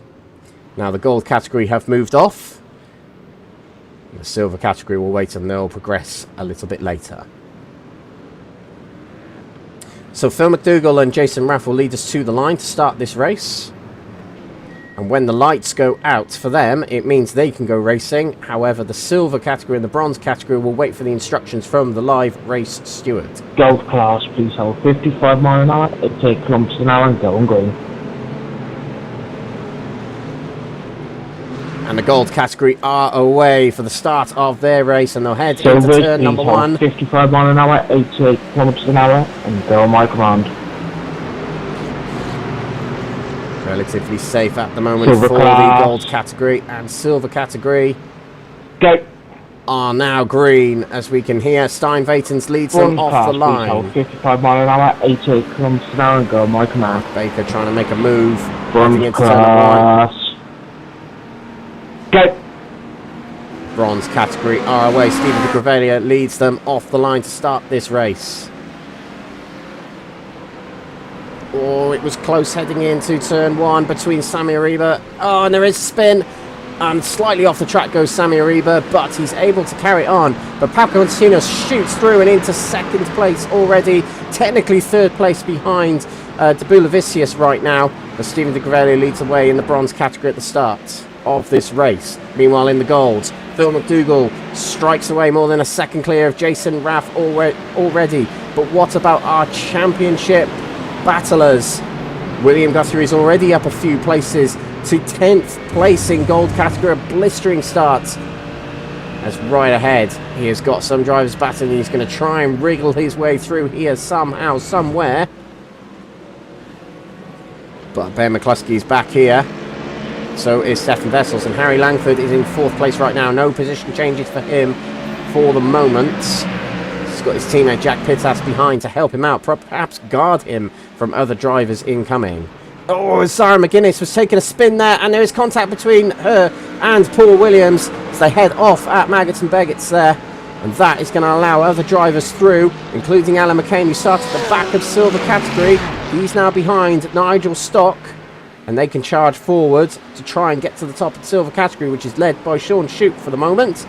Meanwhile, Stephen de Gravelia has met back up with Zara McGuinness, who's got a little bit of connection issues there. But he leads this race at the moment, does Stephen de Gravelia, and technically second is the Bulavicius. He would have technically took the winning bronze category last time out. But Papa Constantino is currently second position on the road in bronze category. And there's a little bit of a scuffle here as Paul Williams, as the Bulavicius might have made contact. And Papa Constantino, I think he's done very well to avoid that there. He has. But he's lost positions as a result. Not being a lucky night for Papa Constantino so far. But look at this. Ruiz Hernandez is already making a charge. Trying for second place in category already. With a great start to this race. Is third place in category. And is now making a dive for Wesley Lewin. And you know what? That is move complete. That's a great move from Ruiz Hernandez for second place.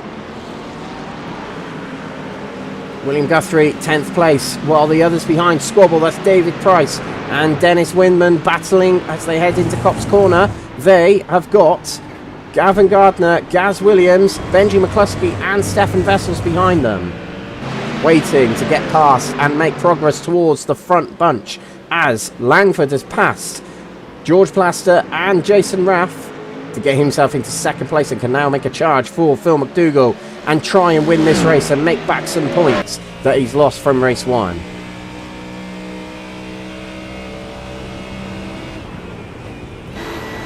Meanwhile, this is Adrian Ruiz Hernandez on the inside of Shamoy Samuel, who took third away from Ruiz Hernandez just a moment ago. But brilliant from Shamoy Samuel, who's back in front and back into the top three following a brilliant result in the previous race.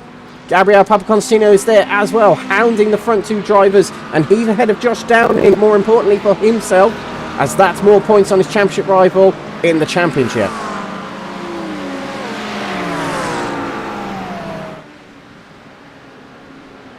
Down to Stowe Corner, any diving moves from any of these drivers? I think Jochen Siegert was thinking about it, or he's just moving his car out of the slipstream so we can see his braking points for the corner ahead.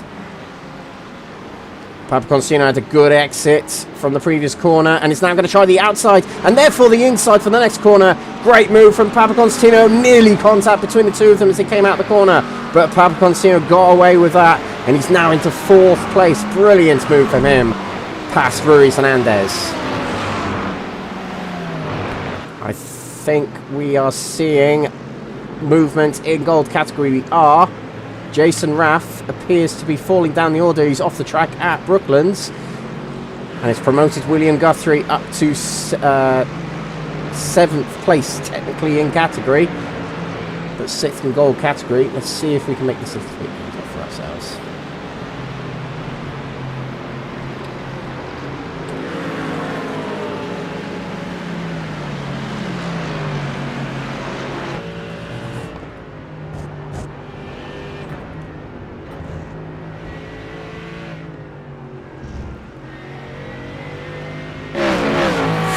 Back to bronze category, I think.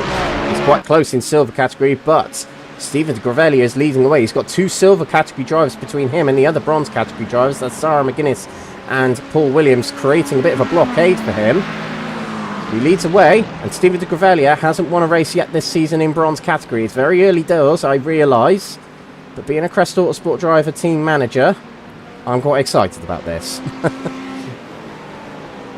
Meanwhile, silver category, Sean Shute still leads. Stein Vatens, both of them had bad races in the previous sprint race, and they're looking to recover not just points, but a good race for themselves. Stein Vatens was promoted from bronze category to silver category for this season, whereas Sean Shute was gold category last season. He's gone down to silver category for this season. Both of them are looking for first wins in silver. Alan McCain on the charge. He's looking for the top three. His teammate is letting by, presumably. That's Nigel Stock behind, but he's looking for third place past Mark Baker.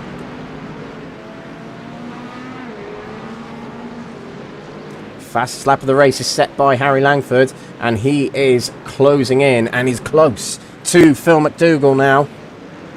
And a move for the lead might well come very soon. You can probably see on the standings from his view that William Guthrie is in 7th place, and all he can do is get into the lead of the race and build a gap and protect his own lead. But he's going to have one eye on the standings to see how William Guthrie can progress in this race. Nigel Stock has just made his way past Mark Baker, and here's how he did it.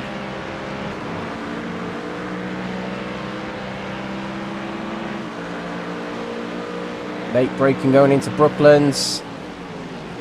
Yep, just about gets to the inside and finishes off the move during the corner. Gives a little bit of room at Luffield just in case, but it's enough to make his way round and into the lead as they head out of Luffield. Really good exit actually from the Porsche. We make our way back to the front of gold category. Langford still in 2nd place. Phil McDougall, we saw him last season in silver category ballot out for the championship, as we have got a driver in the pits already. Oh, have we?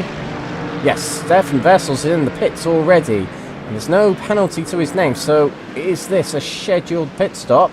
It's a bit early if it is. We'll see what happens later on in the race. I haven't heard anything in my ear about what might be coming his way.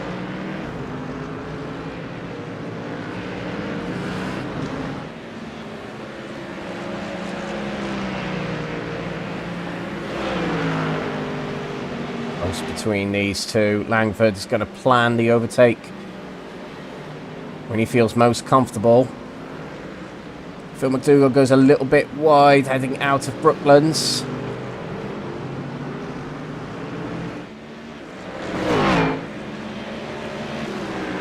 But you know what, Luffield's a long corner. He was able to recover that actually through the corner.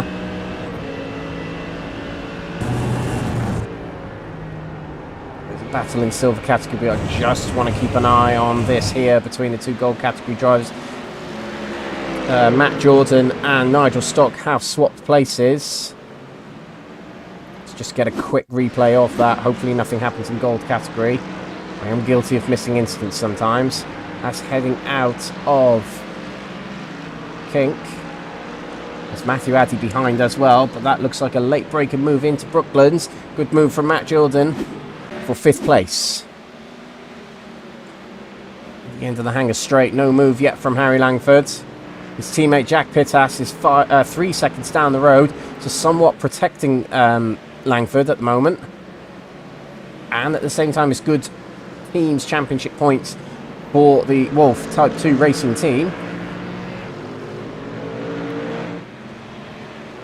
And in the bronze category, it's getting close as well. Stephen Gravelia's lead has been slashed quite a lot in the last few laps, as Wesley Lewin's caught up to the back of him, as has Shamoy Samuel, Gabriel Papaconstantino and Adrian Ruiz Hernandez. This is looking like a 5-way battle for bronze category right now.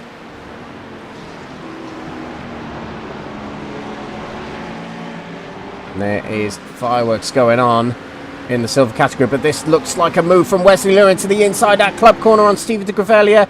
De Gravelia goes a bit deep, and Papaconstantino's trying the exact same move he did earlier. He's moved past Shamoy Samuel, and through goes Adrian Ruiz Hernandez. Bit of a deja vu moment there, I realise. But wow, what a fantastic move from Papaconstantino, and then the opportunistic move back at Shamoy Samuel from Ruiz Hernandez, who's now making a charge towards Wesley Lewin and Stephen de Gravelia, who are battling going into the loop, but de Gravelia holds onto it for now. That was a carbon copy of the through goes Hamilton moment at Silverstone in exactly the same corner.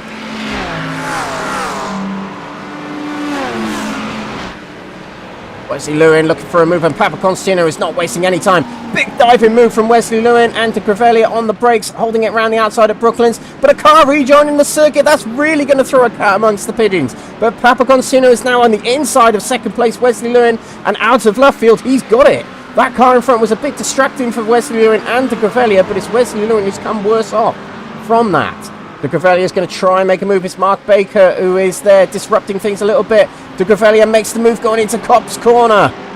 He knows he's got to get a move on. Oh, and that's a half spin from Wesley Lewin. He keeps hold of the car and he keeps going, but he's lost time from this front pack. Papa Constantino is now into second place, as we mentioned. Ruiz Hernandez right behind him, and Chamoy Samuel's there as well. And that's a spin from Ruiz Hernandez.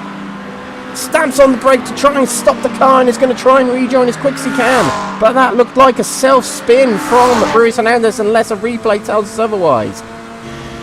Papa Constantino's that close to Stephen De Gravelia and that close to the lead of this race. Josh Downing's down in 10th place in bronze category, so this is big opportunity for Papa Constantino to not only get points on his rival, but maybe take the lead of the championship after tonight.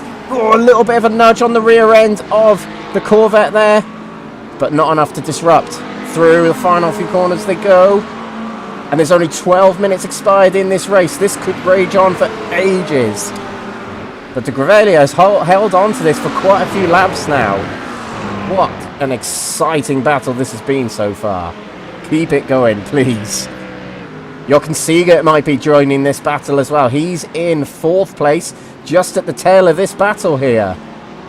Everyone in bronze category is having a go at this battle. Oh no, and De Gravelia spins, and collected him was Papa Constantino. But that put Chamoy Samuel through into the lead of this race.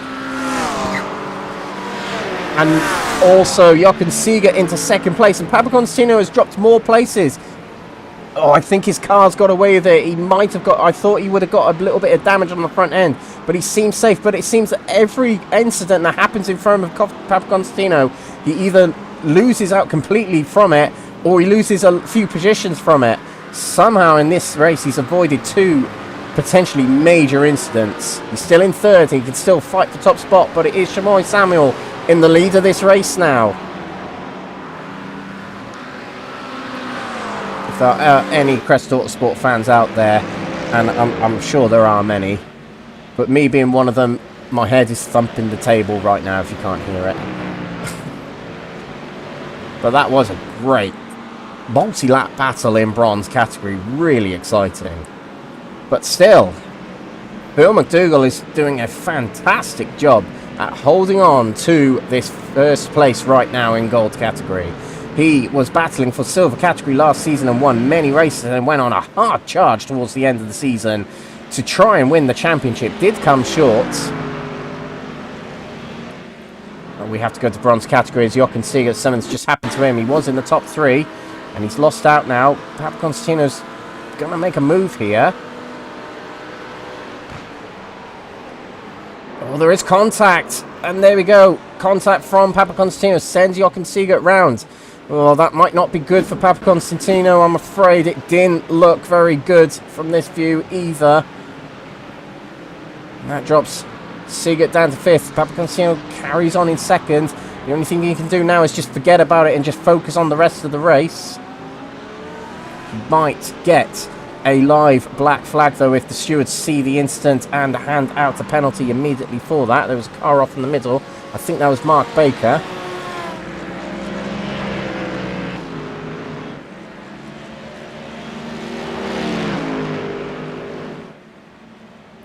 But what an exciting start to this race we've had. 15 minutes in, and now McDougall is going defense mode. Good exit there, and William Guthrie's up to 4th place. He's just past George Plaster. But any move from Harry Langford, he's going to try the outside move we've seen Papa Constantino do twice in this race already, but McDougall hangs on to it. Meanwhile, back here, there's Guthrie. He's past George Plaster just a moment ago, and now he's going to make a hard charge for Jack Pittas. But Jack Pittas is Mr. Consistent, and can he consistently keep William Guthrie behind and protect his teammates up ahead? Meanwhile, in the silver category, Matt Jordan is having a real good race into the top 3. He has got Alan McCain behind, lurking around. But he might be able to make a move for Stein-Vatins, and not too far up the road is Sean Shoots. George Plaster seems to have made the mistake. He's dropped a few places to Adam Wilson-Weir and Andrew Pike.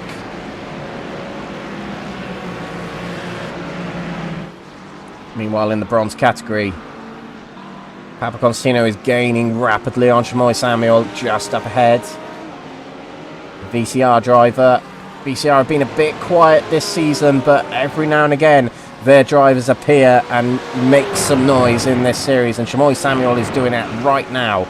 But that last lap, Papa Constantino was 8/10 quicker. He's on the charge. And you know what? I think regardless of what happens in the championship, I would love to see Papa Constantino in silver category next season to see what he can do there. That'd be amazing.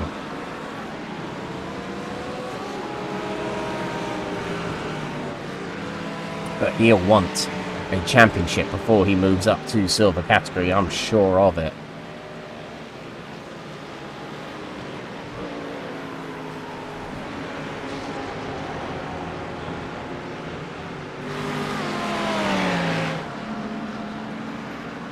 Oh, hang on a minute, here we go. That's Langford on the outside of Phil McDougall through Stowe corner. He's going to have the inside that club, but the Vale corner, Phil McDougall might be able to get the inside back at that corner. Side by side as they head through. I think Langford might have the better line of the two, or will he? Side by side across the line. Langford still leads the race on that last lap. And Langford tucks back behind. But William Guthrie has made his way past Jack Pittas. This is how he did it. And that was at Stowe corner just as we were watching the front two battle it out. If this is a late move, this is a very late move. It is. That's a fantastic overtake. And Jack Pittas has not contested too much for that. That's William Guthrie into the top three already in this race. Ben McCluskey is still in 12th. If he wants to keep a number one on his door, he really is going to need to hammer in some overtakes here and get the points back in this race if he wants to keep the championship fight truly alive. But whereas McCluskey is so patient at moving through the pack, he takes the hour-long race to do so. Guthrie gets it done so early. That's the key difference between them two drivers. Not saying one way is better than the other, certainly not what I'm saying. But that is what Guthrie does. He moves through the pack so well so early in the race. But McCluskey does it so well throughout the whole race.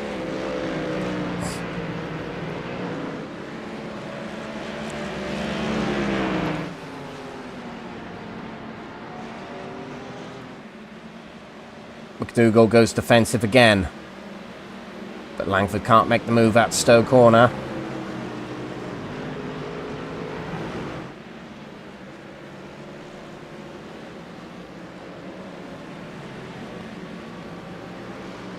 Very well driven from McDougall so far. And the more he holds up Langford, the more William Guthrie is going to catch up.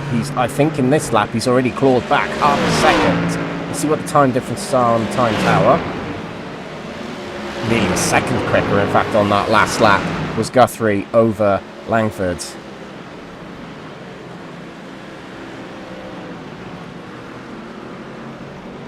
We've still got the battle for top spot in bronze category going on. It looks like Papa Constantino hasn't quite got it, but look at that. McDougall gets out of shape, heading out at the loop. And now Langford is alongside as the long straight of the Wellington Straight begins here. And the inside will be held by Langford. He's going to isolate McDougall out on the outside. And if he can power his way through the apex, he can get across and defend going into Luffield. He does. He has taken the lead of this race. But he has to keep it now. Wise man once said, catching is one thing, which Langford has done, and passing is another. Langford has done that. But an even wiser man said, keeping it is another thing. And that wiser man was me.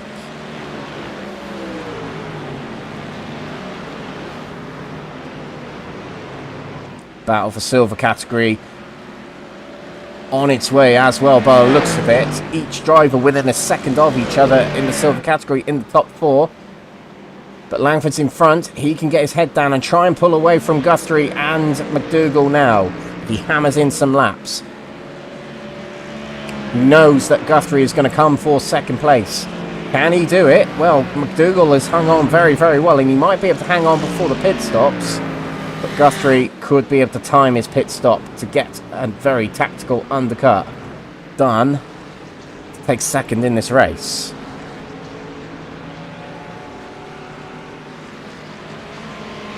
Sean Shute still leads in silver category. In the years I have been commentating this, I haven't seen Sean Shute win a race yet, so I don't think I have anyway. But so this is looking rather good for him in silver category right now. Matt Jordan's having a really good race as well. He's within a second of Sean Shute ahead. Steinvaten's trying to claw back something from this race. He's third, and Alan McCain, who scored some amount of points in the previous race, enough for sixth place, started at the back of this race due to penalties. He's trying to claw back something from this race, and if he can get a top 3, maybe even top 2, maybe even top 1 spot, that's going to be really good for his championship.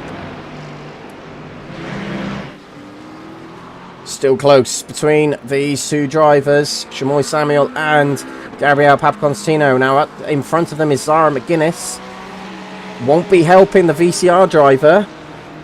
Oh, Papaconstantino goes very wide there. But Constantino is on the charge now. Our championship leader, Josh Downing, is in the wars a little bit. He's had 2 incidents by the looks of it, and he's well down the order in 11th. Heading out of the pits.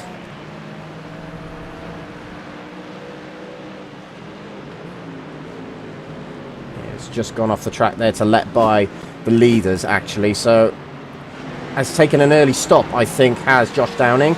So we'll see what happens later on in the race.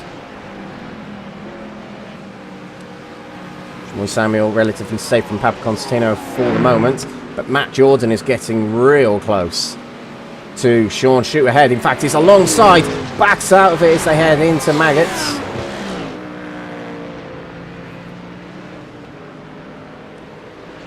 Matt Jordan, very much on a part-time program, charging for a potential win in this race. He's very quick right now. Alan McCain has made his way past Steinvatens and is into third place. Can focus on catching up with these top 2. Matt Jordan's making a move into Stowe corner. He has got it alongside. And we'll have the outside at club, which was seen as a more favourable line at times. But no, he's gone back behind Sean Shute. And we'll have to come at another corner. Oh, no, it won't. It'll come now as Sean Shute spins it right in the middle of Vale there. And that is the lead of the race gone away. Now there are drivers in the pits already. Steinvatens and Gaz Williams are in the pits. But Matt Jordan now takes the lead in the silver category. Alan McCain is into second place. And our pit stop's coming. Other drivers will pit. Bronze category top 2 who are battling right now have not pitted yet. That's Shamoy Samuel and Papaconstantino. No moves yet from them. It is so close between them, though. Shamoy Samuel, in my opinion, has been one of the most improved drivers of this season. He has gone from being a midfield bronze category contender. He's now contending for top 3 spots in each of the last 3 races we've seen, actually. And he's now leading this race, and he's having a good battle here with the maybe, after tonight, championship leader of bronze category. And multi-race winner of the category as well.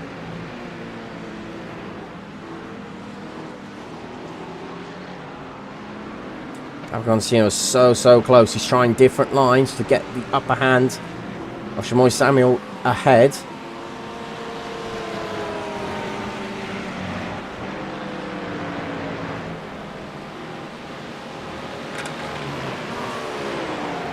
Couple of drivers in the pits. Matt Cheverton is in the pits. Other drivers carry on. Harry Langford and Phil McDougall.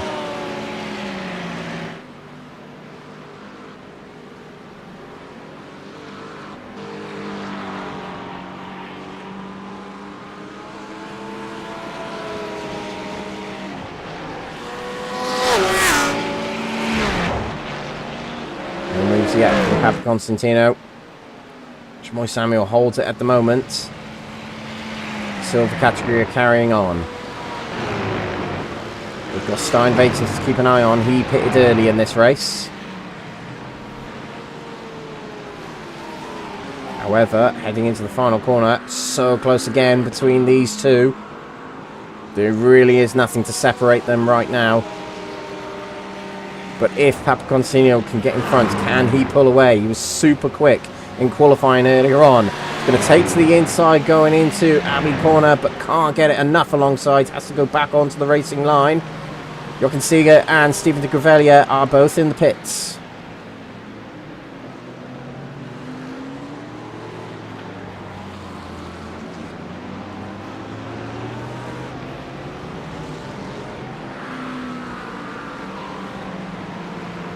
And in gold category, Harry Langford is really not pulling away much from Phil McDougall, and Phil McDougall is not letting Will Guthrie catch him either, so Phil McDougall carries on with this. He could be on for a podium tonight if the pit stop goes well.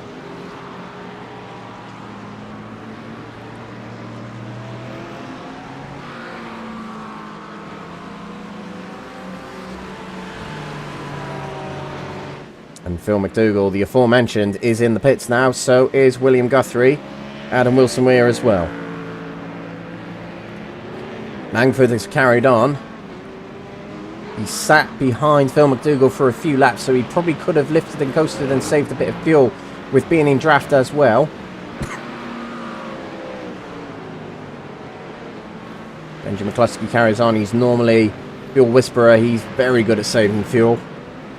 In the pits in silver category is Matt Jordan and Matthew Addy. Alan McCain carries on. Normally, going long is beneficial in this series. It means that when you are still out on the track, other drivers are warming up their tyres. But it means when you go on your out lap, others have got warmed up tyres. So it's half of one, half of another. But going long and saving fuel also means that you're in the box for less time. Bronze category, Chamoy Samuel and Gabriel Papaconstantino come into the pits nose to tail. This could be a battle on pit lane. Samuel is in his box already. He hit his marks very well there. By the looks of it, so did Papaconstantino. But I think Chamoy Samuel has taken some fresh tyres. Whether that would be a good idea or not. Papaconstantino is not taking fresh tyres. Wesley Lewin's on the jacks as well. He's taking fresh tyres. So let's find out what happens. Samuel's off the jacks. It's now just fuel going into the car. Samuel leaves the box. Papaconstantino hasn't left yet. I think Samuel took on a tiny bit less fuel. But you'll have fresh tyres. Is that going to be the beneficial thing? Papaconstantino's tyres will be rubbered in. But both drivers' tyres will not be up to temperature, and Samuel's are not rubbered in, so it might take a little bit longer. Oh, Steinvaitens makes his way past, and that was close. It might take Samuel a little bit longer to warm up those tyres. All the gold category drivers who carried on are in the pits now. Langford, Pittas, Andrew Pike, Benji McCluskey. Papaconstantino looked a lot more confident going through the loop just then. And it takes around about 2 laps to warm up these tyres. And look at that, Samuel's trying to warm up the tyres on the straight. Whilst battling with Papaconstantino. And that's it, I think that was a spin. Yeah, it was. The camera couldn't quite capture that. But Chamoy Samuel on cold tyres, pushing it so hard. Spins it. And that allows Papaconstantino to lead. And it means Wesley Lewin can challenge for second place now. But that sets Papaconstantino free into the lead of this race. Meanwhile, Langford exits the pits. And there's Phil McDougall and William Guthrie, but Langford still has to warm up his tyres.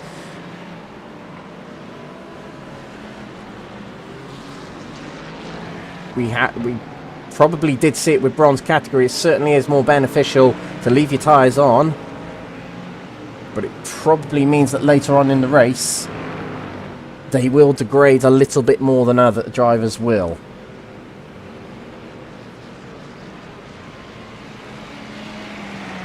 Alan came back out on track, but there is Matt Jordan. But Alan McCain rejoins the track still in the lead of the race, but he's got to warm up his tyres a little bit, while Matt Jordan has warmed up his tyres for at least a lap. But what a turnaround this would be if Alan McCain had a pit start in race 1 and in race 2 a back of grid, and he could come away with a feature race win tonight. That will be incredible. But he's got Matt Jordan, who's in absolute fine form tonight, looking for that win.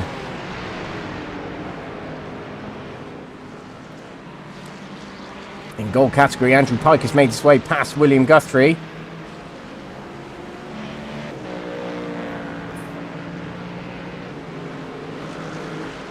Oh, and Matt Jordan's gone off the track and he loses a lot of time to Alan McCain. This was at Luffield.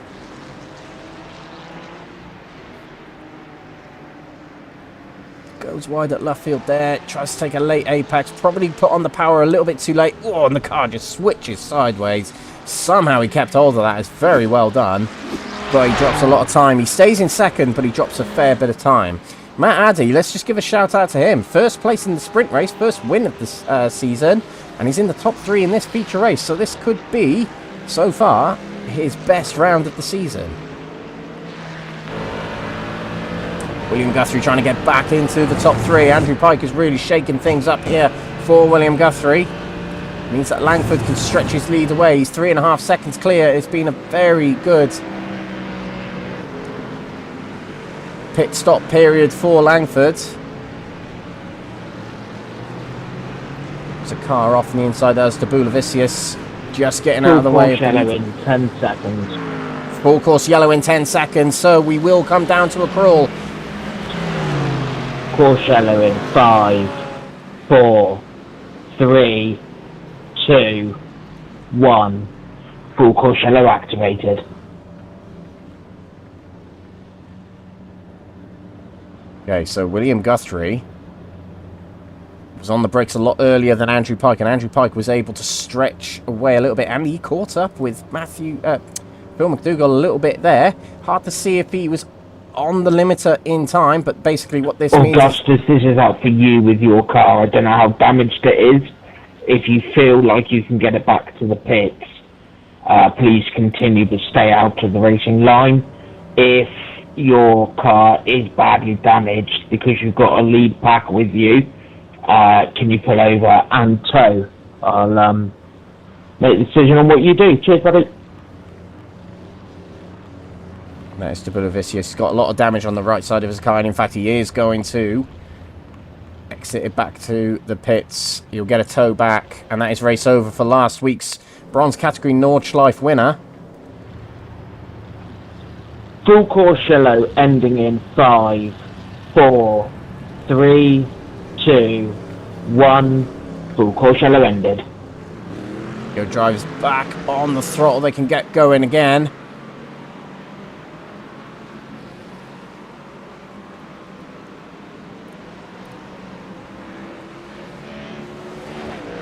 And the reason these full course yellows are called is just so drivers who are in a bit of distress out there and might be in danger of impeding or even spinning and collecting another car in a nasty incident, it's just so they can get back to the pits relatively safely, or if there is a major incident on the track, they will call one straight away so the cars can navigate through the wreckage safely.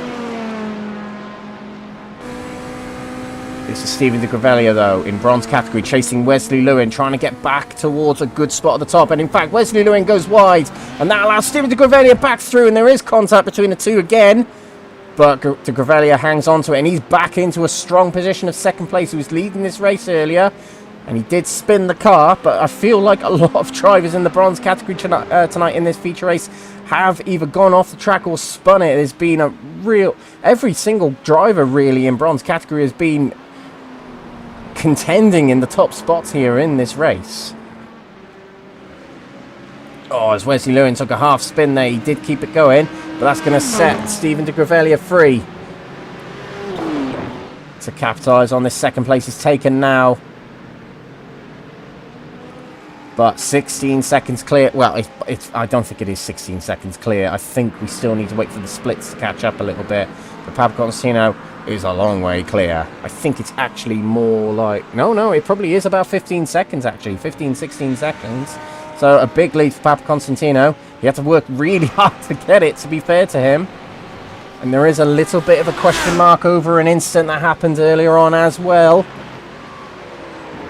But he won't care right now. He'll just try and go on to win this race. Phil McDougall right ahead of Andrew Pike, who's still holding up William Guthrie here as they make their way through past the back markers of Sami Ariba and Matt Gatter.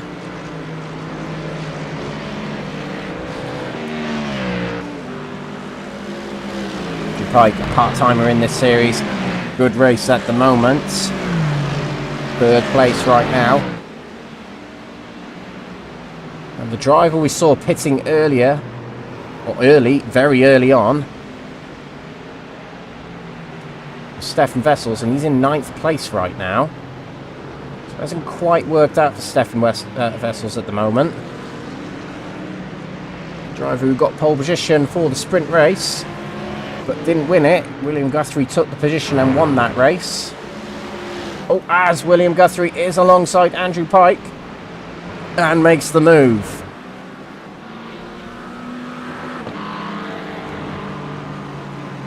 Into third place goes the championship leader. With the result right now, will still hold the championship lead. In fact, after tonight, will extend the championship lead if he can finish where he is right now. Races be racers, and the gold category top enders are the gold category top enders. Guthrie will want the win of this race.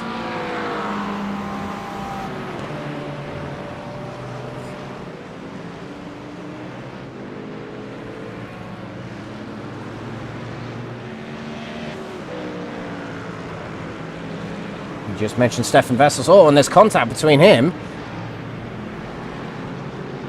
and Matt Cheverton. Let's see what happened there. Steph Vessels dropped back loads of positions again. Up the inside of Matt Cheverton. Tiny bit of contact. It looked like netcode there. And there is netcode again there. It was very close between them, but I don't think it was intentional contact from either of them. Stefan Vessels will feel hard done by that. But that's the thing, though. When you're racing international like this, it means that you've got to watch your distance with other drivers who will have higher ping than other drivers. It means that more netcode is more risky, and it's something that iRacing have never been able to fix. In my whole time I've been on iRacing, which is now touching on 12 years, I think, netcode has never got better. It is, and basically, if you're new to iRacing, if you're not unfamiliar what netcode is, it's basically contact that's simulated by the simulator, but it's not actual contact between the cars from our point of view. Invisi contact, I've heard it would be referred to in the past.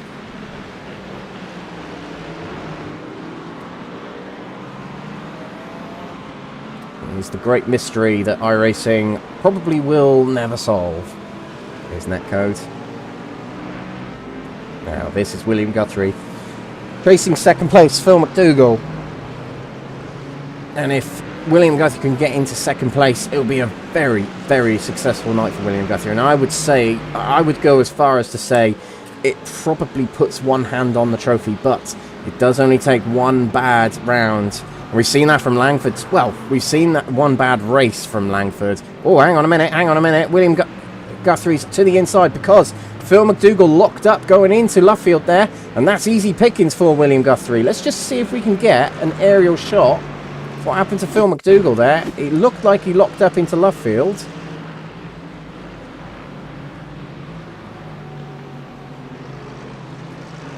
Oh yeah, it went a little bit sideways hanging out of Brooklands, and as he tries to snap it back into shape, he has to sacrifice the entry to Luffield.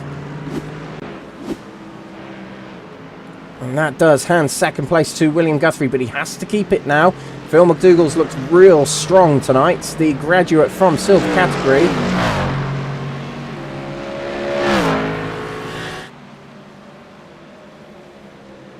But a battle that might be approaching the second coming is Stephen de Grevelier and Wesley Lewin. Wesley Lewin lost a little bit of ground heading out of the loop there, but these two might be about to battle for second place again. And another driver we're going to have to give a shout out to, as you can see, he's in 4th place right now. He scored a podium last time at Nordschleife. He's 3rd in the championship. He's having one of his best seasons, actually. He's just picking away at points throughout the season.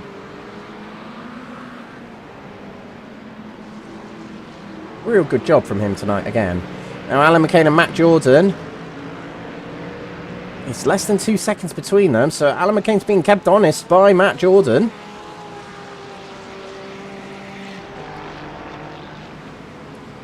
Let's compare the laps.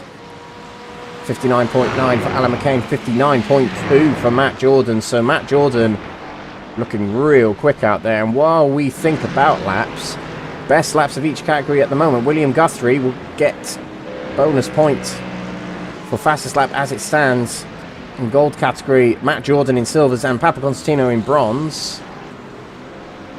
Papa Constantino, one of the few drivers who are in the 59s right now in bronze category. The other is Jochen Siegert.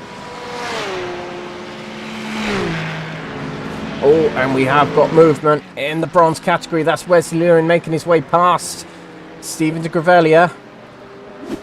And it might have been done at Stowe Corner or even on the exit of Stowe Corner. Oh, Stephen de Grevelier was really heavy on the brakes heading into Stowe Corner there. And there we go, a good exit from Wesley Lewin. Let's see if Stephen de Grevelier can fight that position back. Andrew Pike's got the inside of Phil McDougall as we head into Stowe Corner. And he's through. What a race he's having tonight.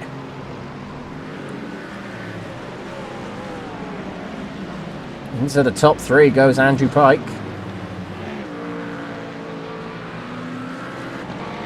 Now he has to hold it from Phil McDougall. Looked real quick tonight.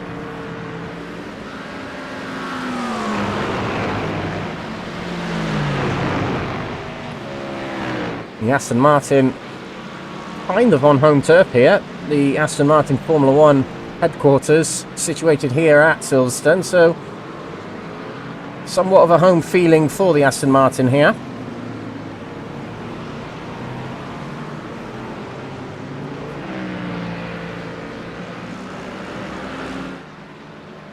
So look, we've got 16 minutes left in this race. Have a little bit of a rundown of our order there as Langford gets a bit squirrely through Brooklands then. But he leads this race. He had a miserable sprint race. I think he only picked up 1 point from that sprint race, being that he finished 15th place. I think it was there anyway. But he sits in the lead of this race right now. He's going to gain back some points, but probably not as much as he would want. William Guthrie up to 2nd place. He's a hard charger at the early phases of these races. I'm just going to switch to this battle, actually. We'll continue with our rundown of the order shortly. This is Benji McCluskey trying to get past Matt Cheverton. Oh, close between them two as they head into Cops Corner.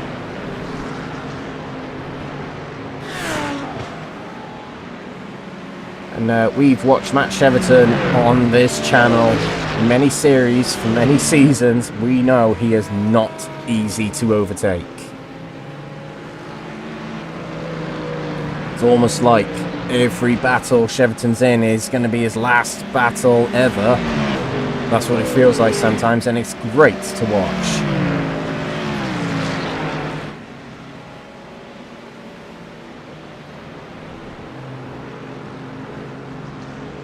Bit wide there for McCluskey. That'll be an instant point. And what drivers have to be careful of, I'm sure McCluskey hasn't got that many accrued to his name at the moment, but too many instant points. I believe it's 20 you're allowed in a feature race. If you exceed that, you get a drive-through penalty.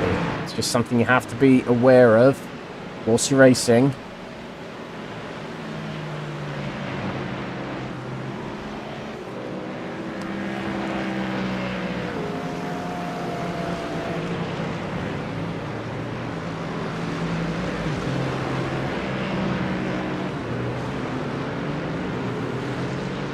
Meanwhile, in silver category, the top 2 Might be about to fight this out. Another very quick lap from Matt Jordan. A second quicker than Alan McCain. McCain has to go defensive mode now.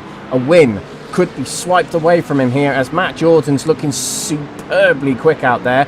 McCain guard the inside, and taking a look there was Jordan, and McCain did go wide just then. But they stay in their positions.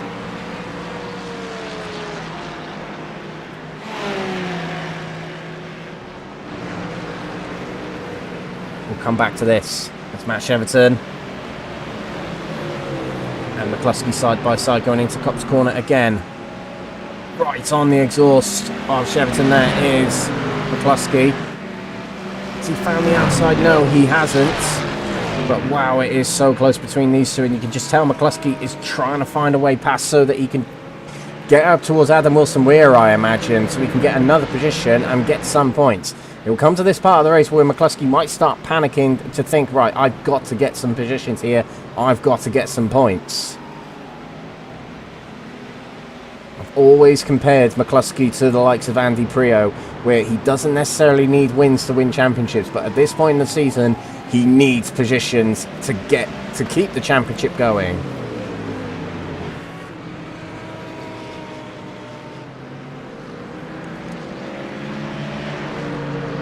Let's go back to Silvers, because Matt Jordan's taken to the outside at Stowe Corner. He's powering it around the outside. Can he keep it on the track? Yes, he can. That's a fantastic move. Let's watch that again shortly. Can Alan McCain challenge back? He will. Dives to the inside. Wow, what a comeback move. Back into the lead goes Alan McCain. Let's just have a quick shot of that opening overtake from Matt Jordan. He was right on the rear heading out of Maggots and Becketts. Down the hanger straight. McCain's relentlessly guarding the inside. But at the very last minute, Matt Jordan's going to poke out and leave McCain isolated on the inside and power it round and past. Superb racing so far from these two. Can they keep it going? McCain guards the inside going into the loop.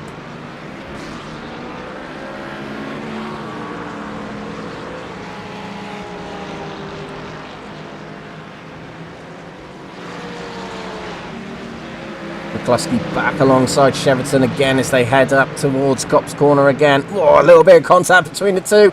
More contact. Copse Corner. No, Cheverton hangs on to it.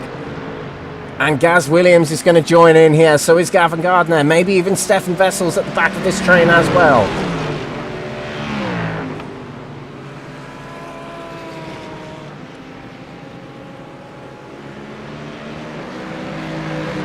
And it's getting a little bit personal between them as they make contact with each other on the straight. Heading out of Woodcote. Down the hanger straight now. McCluskey, outside he goes, but Cheverton is trying to keep it there. He does, he swipes back to defend the inside at Club. And McCluskey's going to try and get it to the outside. No, Cheverton closes the door, and look at that. That's Stefan Vessels making his way past Gavin Gardner as well. Gavin Gardner, a recent race winner, of course, at Hockenheim. And Matt Jordan's trying the same move around the outside of Alan McCain, and he's made that move work again, but this time he's going to defend the inside of Club Corner, but Alan McCain is going to try and late break going into Club Corner. He's going to do the outside instead, and he takes back the position again, but Matt Jordan undercuts. He can't get it back past. What brilliant battling from these two drivers, and superb thinking from Alan McCain to try the alternate move for Club Corner. Fantastic. There have been some great battles in this race tonight. Brilliant battles in the bronze category. This battle for top spot in silvers. With 10 minutes to go in this race, this could go on and on. All while McCluskey is also still trying to find his way past Matt Cheverton. This has also been a great battle. Guarding the inside at Copse Corner. McCluskey's going to poke out at the very last second, and so does Cheverton. Wide there goes McCluskey. Doesn't want to go too wide, but he has got alongside. Oh, and he has made his way past. Well, he had to use the road and more, but he's got his way past Matt Cheverton around the outside at Copse Corner. And he takes 7th place. He can focus on trying to catch Adam Wilson-Weir. Meanwhile, this is the battle for silver category. The bronze category, it looks to be very much in the hands of Papa Constantino right now. 22-second lead. And Stephen de Grevelier is dropping off of Wesley Lewin. Bad exit from Becketts from Alan McCain. That means Matt Jordan has got a very good run again down the hanger straight. Always going to try the inside, but no, there's not enough room for the car there. Swipes out to the left to go around the outside again at Stowe. And he's through again. Now, what will Alan McCain try now? No move this time. Matt Jordan actually had a pretty good exit from Stowe. So he's in the lead now. Can he pull away from Alan McCain? The pace he's provided in this race tonight suggests he could well pull away from Alan McCain here. And he's already doing so. He's already stretching that lead. You can just see it. Full of confidence and might be well on the way to the first win I've seen of Matt Jordan in this series ever. Whether there's come any in the past, but Gassed Up Motorsports are a new team tonight for this season. And this could be the first for Matt Jordan in this series. We were having a rundown of our order and we did very badly to finish that off, but I think now while things have calmed down a little bit, we can run through it with 7 minutes to go in this race. Langford continues to lead this race. He has 2-second gap to William Guthrie. Not 100% comfortable, but Langford, we've seen him be able to hang on to leads like this previously this season. But William Guthrie in 2nd position. He will lead the championship still coming out of tonight. Might even well extend his lead in the championship after tonight. Andrew Pike, what a race he's had. But he's got some work to do still to hang on to 3rd place, because behind him is Jack Pittas.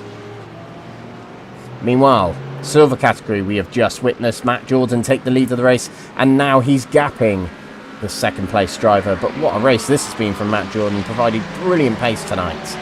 And he could be on his way to a first win in the NXTGEN Racing GT3s in silver category. Alan McCain might well take the lead in the championship after tonight. I'm not too sure, but the points should get updated after this race, because Paul Williams is racing. So we'll see what happens. He might be at a slight advantage after this race, because Jeffrey Kruger and John Berry are not racing tonight. And Matt Addy in 3rd place, he's had a real strong night. I think he might well end up being the driver with the most points out of tonight, because he won the sprint race and he's top 3 right now in this feature race. So it's been a very strong night for Matthew Addy. Gabriel Papaconstantino did not have the best of luck in the first race. He probably could have fought for the win in that race, but caught up in an instant on lap 1. It sent him down the order, but in this race he's fought hard and he's got himself to the front, and now he has a 22-second lead. He's had to work really hard tonight, but this could be a stamp on the championship tonight, as his rival for the championship is down in 8th and has not had the best of rounds tonight. He did score more points, did Josh Downing, than Papaconstantino in the first race, but I think this race might undo a lot of that, and it might be advantage Papaconstantino as we head to Monza next week. Wesley Lewin in 2nd place. This will be one of the best rounds he's had this season, and this will be one of the best races he's had this season. He's 2nd place, and Stephen de Grevelier is in 3rd place. He's picked up a podium or 2 this season so far, but he has got to hang on to that still, as Andy Rooney has just made his way past Jochen Siegert for 4th place. You can get a replay of that right now, actually. But Andy Rooney's going to now charge for 3rd place.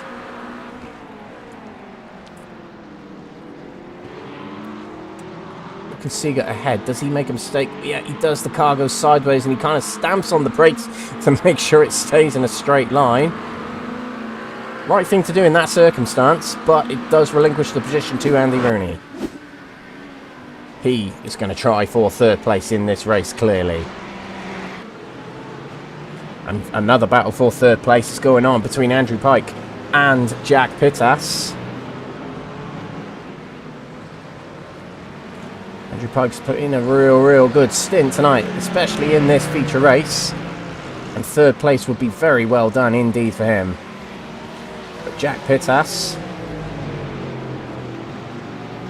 if he can get into third, it will help his team in the championship. It's currently CSA who lead the team's championship, and two Type 2 teams are trying to fight for that top spot. Jack Pittas is in one of those teams.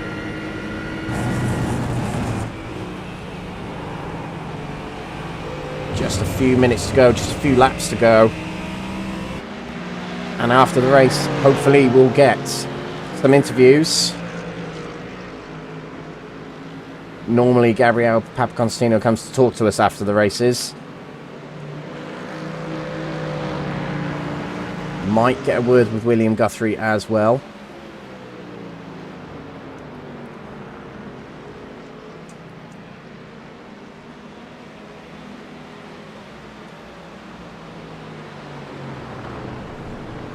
So Langford crossed the line now.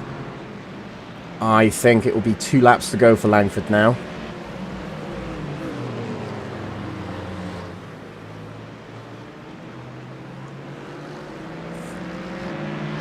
Well, Langford, that gap is shrinking. There's not much time for Guthrie to try and go for first place here, but he's pushing. And he's down to nearly a second behind Langford. A while ago, not too long ago actually, it was 2 seconds. So a big push at the end of this race for Guthrie, trying to get a sniff of the win.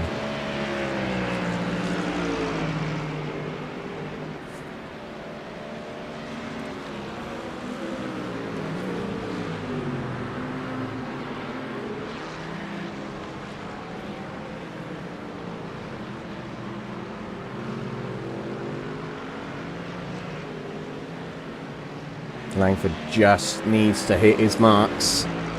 The win in this race will come. I imagine Langford is probably sitting in that car right now, or sitting in the rig right now, should we actually say. Probably feeling a little bit demoralised about the sprint race earlier. He knows it probably was his own mistake as well.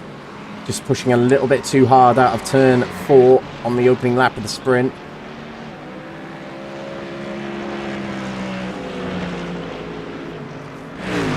William Guthrie right now will certainly have one hand on the trophy. The one that went amiss for him in Season 5. And since then, he's made sporadic appearances in the series, and when he returned last season, about 4 rounds in, he came back with a bang, winning more races than anyone that season, even though he only raced for just over half of the season. We all almost knew he'd be going for the championship this season. That was a good response lap from Langford, only a couple of tenths slower. And he starts his final lap here, does Langford. It's going to be another win in the series for Langford. Now, regardless of what happened in the sprint race tonight, it really has been a fantastic season for Langford, and it is not over yet. Anything can happen with the remaining 5 races we'll have in this season. He cannot give up. He has got to keep going and keep winning races. And of course, there's big points to be had in the final round of the endurance, because each position is separated by 5 points. So there's a huge advantage, or even disadvantage, can be had from those endurance rounds. Alan McCain is second place here in the silver category, but he is also being caught by Matthew Addy. So I wonder if Alan McCain is saving fuel or has an issue on the car. So he's hemorrhaging time to Matthew Addy. We'll keep an eye on that, as coming through for another win this season is going to be Harry Langford.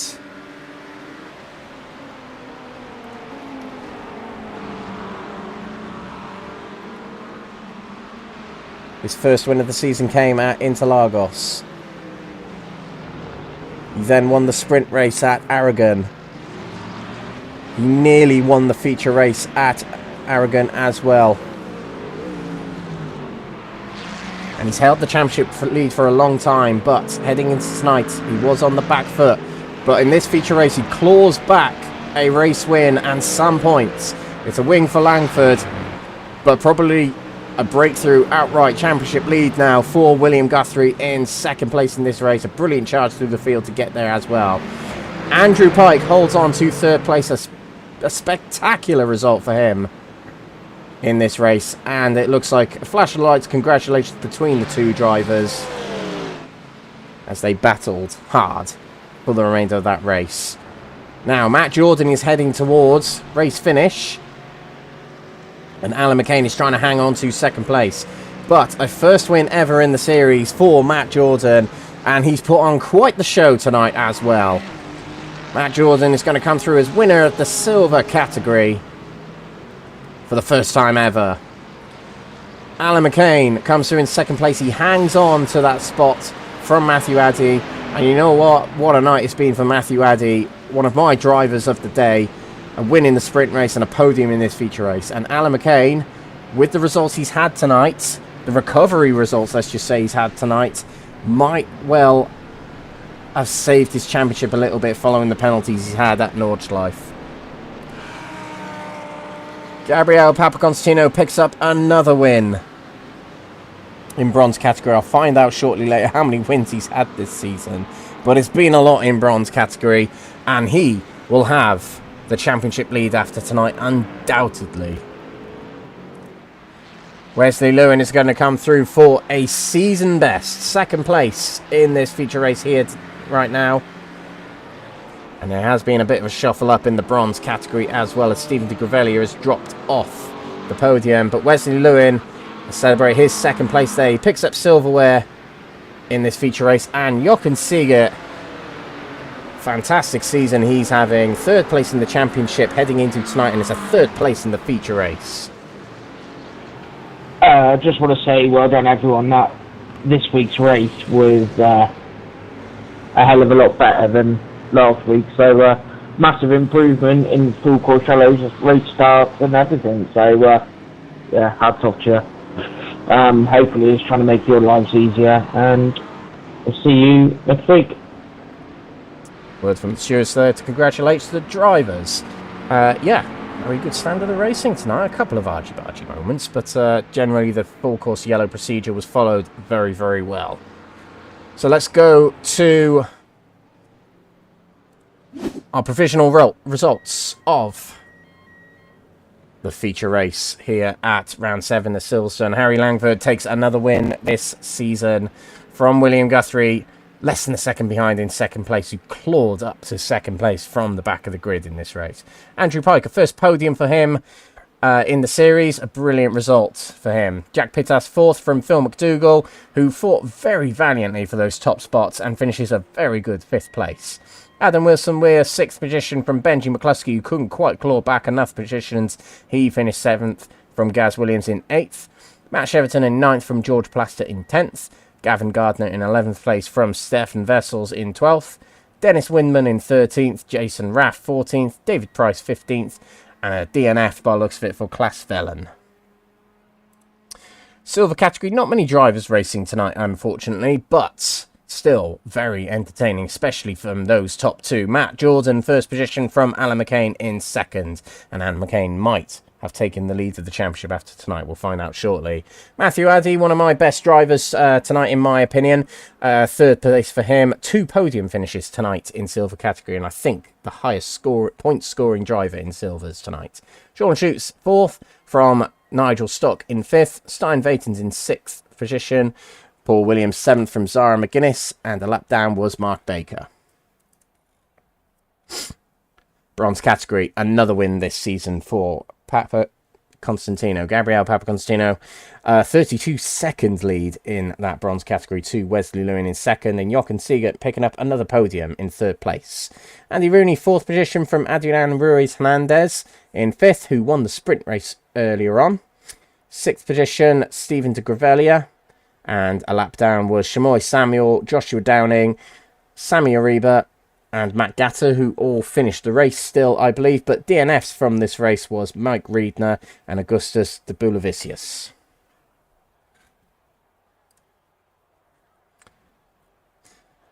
So we should have some interviews very shortly, ladies and gentlemen. We're going to go back to the start of this race.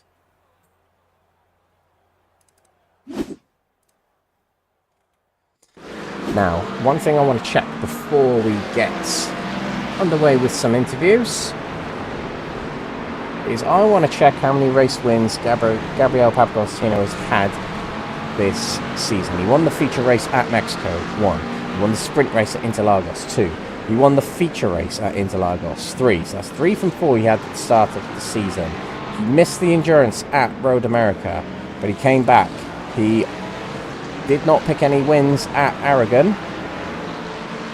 He picked up a win in the sprint race in Hockenheim, 4. And that will be his 5th win of the season here tonight in the feature race at Silverstone. So him and William Guthrie both leading their championships respectively. And we do have an update on the championship standings, which we'll look at before we go to the interviews.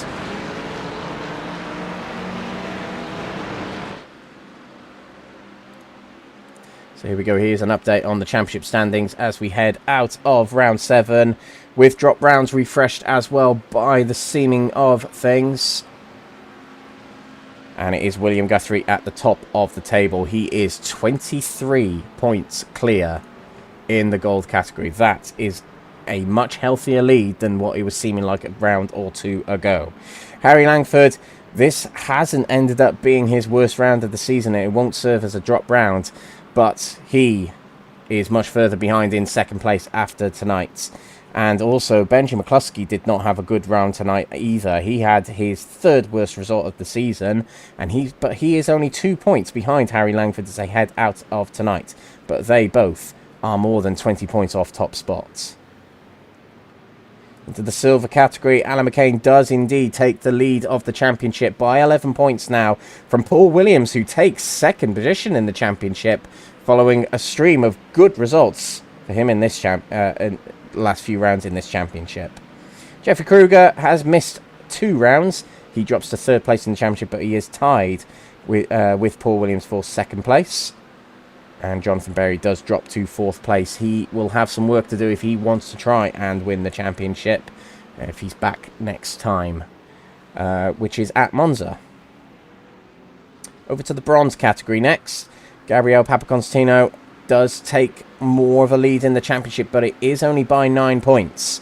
He takes a very strong chunk of points out of Joshua Downing tonight, who was leading the championship heading into tonight, but will lose out and he'll have to respond in the following rounds.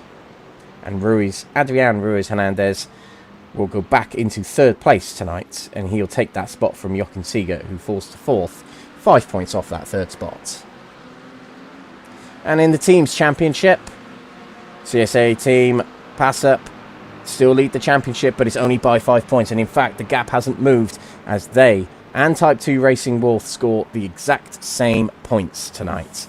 Can't get much closer than that. Akuri Cole Doisseur move up to 3rd in the championship. They only scored 3 points less than the top spot teams, so 3rd place for them. But the highest scoring team was VCR Virtual Circuit Racing. They had a strong night tonight on 65 points. So, do we have interviews lined up for us? Oh, we do. So, we're going to speak to our usual suspect. We're going to speak to Gabriel Papaconstantino for a quick interview about tonight's race.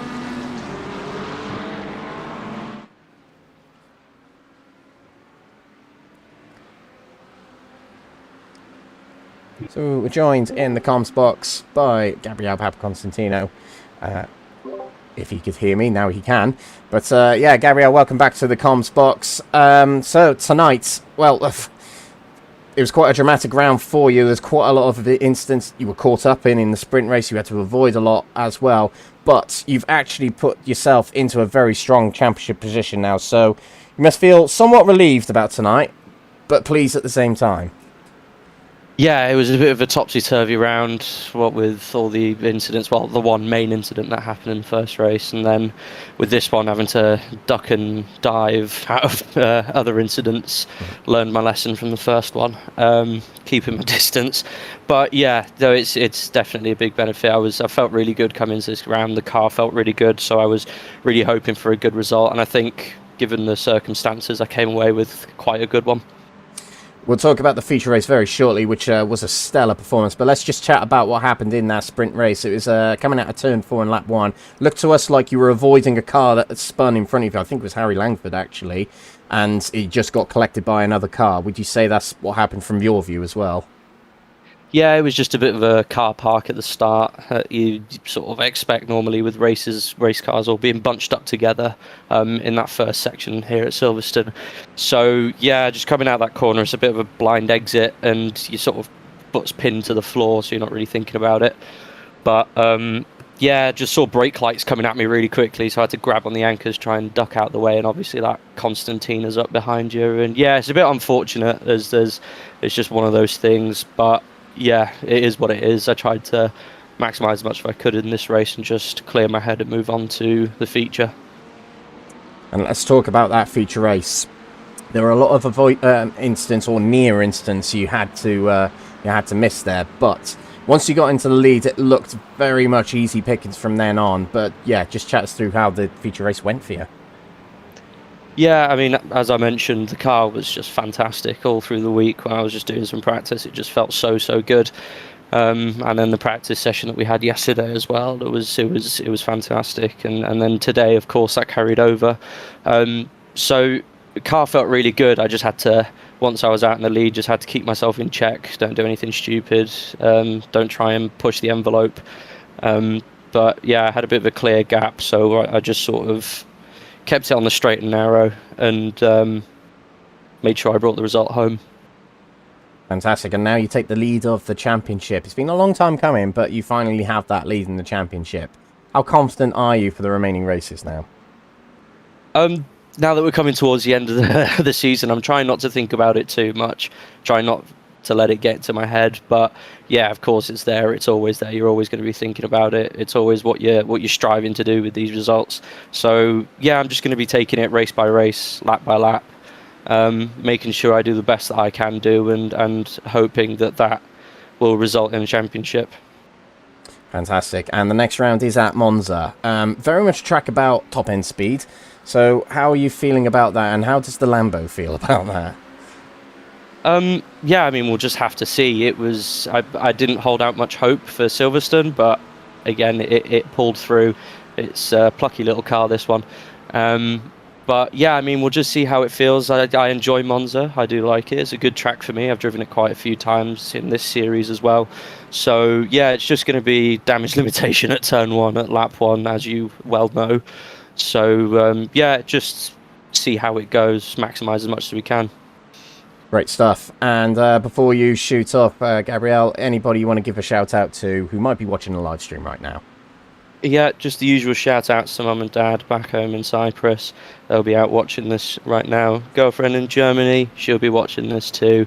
And the sponsors as well, Claremont Consulting and Shooting Brake, and the boys back at ATR as well, giving us the opportunity to go racing and putting me in a good shot for this championship.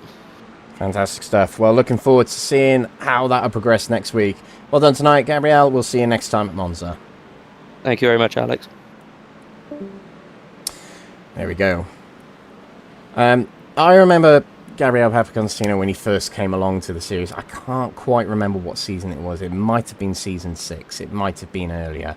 But I remember he came along and he was right at the bottom of the field, and he was struggling to find his way, I felt, a little bit. And season on season, he just got better and better and better. I remember being so happy for him when he won his first race as well. To see him fight, getting win after win after win now, me talking about him going into silver category and him potentially winning a championship is fantastic to see. But I really do hope that him and Josh Downing will have a close and great battle this season, because that is what we want to see. So, yeah. On the other hand, though, Gabriel Papconstino has put in a really good case for this championship now, with just 5 individual races, 3 rounds to go. Let's move on to another interview now, ladies and gentlemen. We've got someone tonight that has had a first tonight. Not only a first position, but a first win in the Next Gen Racing Series. We're going to chat to Matt Jordan next in the silver category. A fantastic debut win in the series for him tonight. So, Matt, first of all, mate, can you hear us? Because it's your first interview. Yes, I can hear you guys. Fantastic. Well, welcome to the comms box. Matt, first win ever in the series. That came out of nowhere. That was a phenomenal performance in the feature race.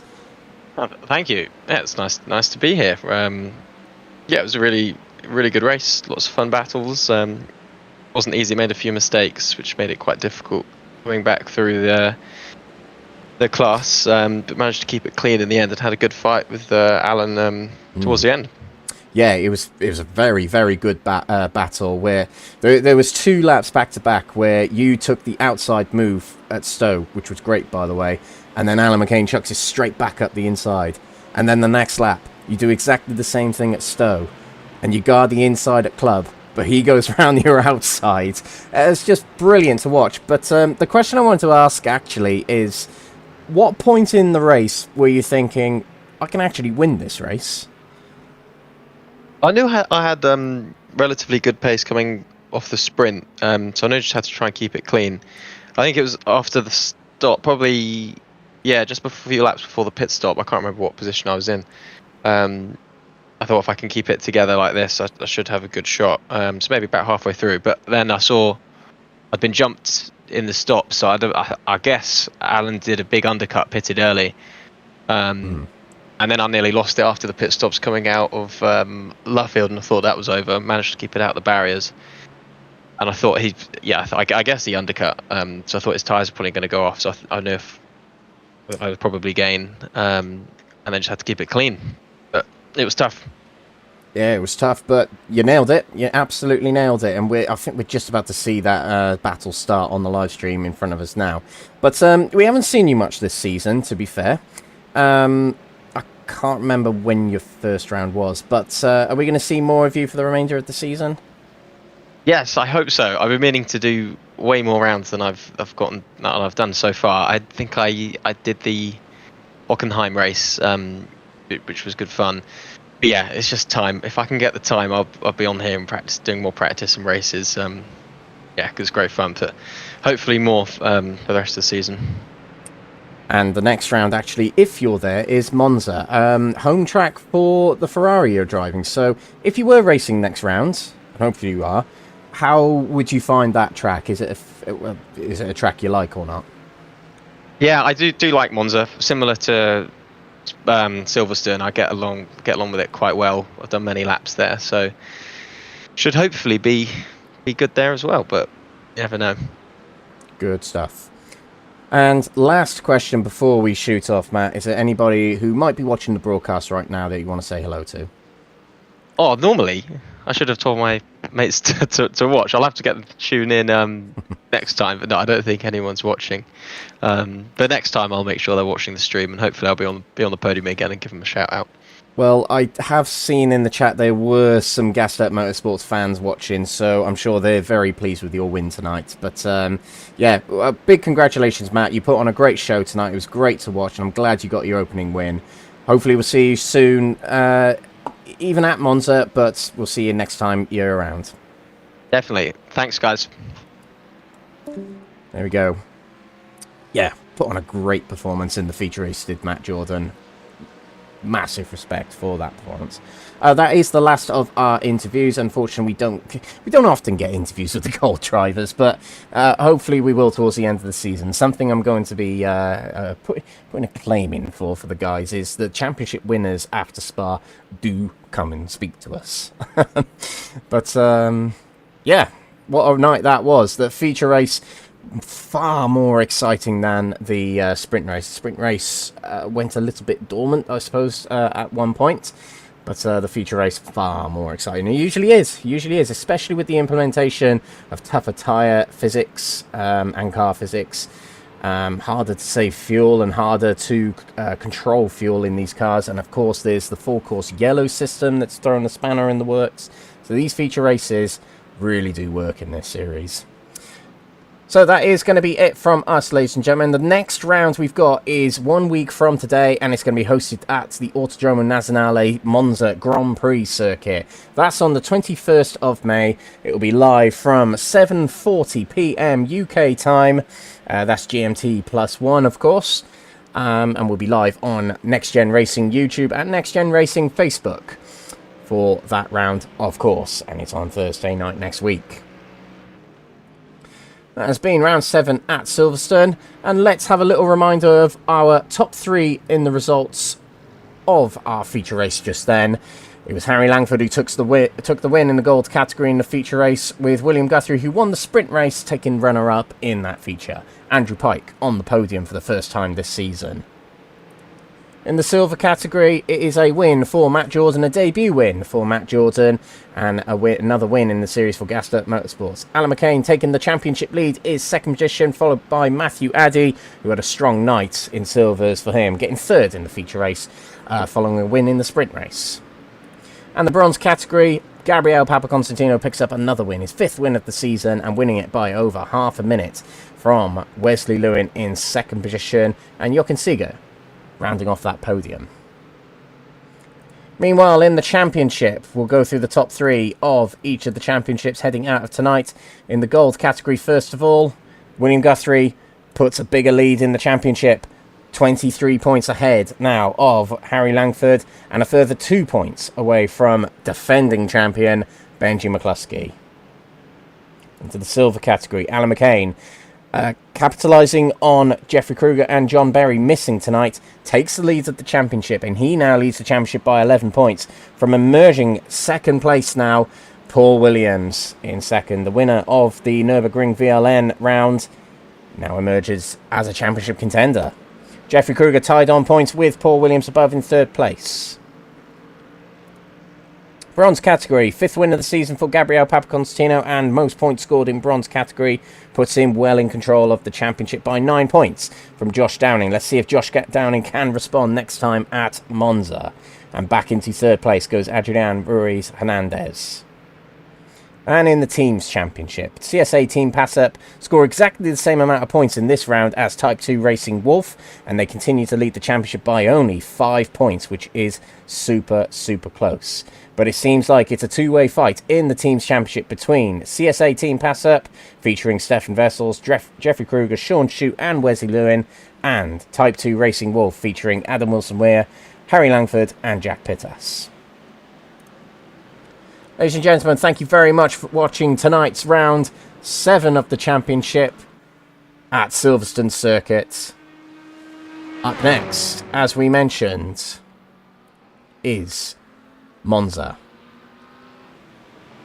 the Cathedral of Speed, and that's going to be a fantastic round to watch. So join us live on the channel 1 week from today at 19:40 UK time to catch that round as it happens live. But for now, this has been the NXTGEN Racing GT3 Season 9 on Thursday nights. Thank you to NXTGEN, and thank you to its partners, sponsors and affiliates that include PowerMax Racing, Mark Sykes Designs, Benji Sim Photos, Motorsport UK Esports, Sam Cases, Moser Racing, Joyce Design and Falconer PC. I've been Alex Everett, your commentator tonight. This has been NXTGEN Racing on Thursdays. We'll see you next time at Monza. Thank you and good night. Thank you for tuning in. Until next time, that's all from us here at NXTGEN Racing, the home of clean and fair sim racing for all.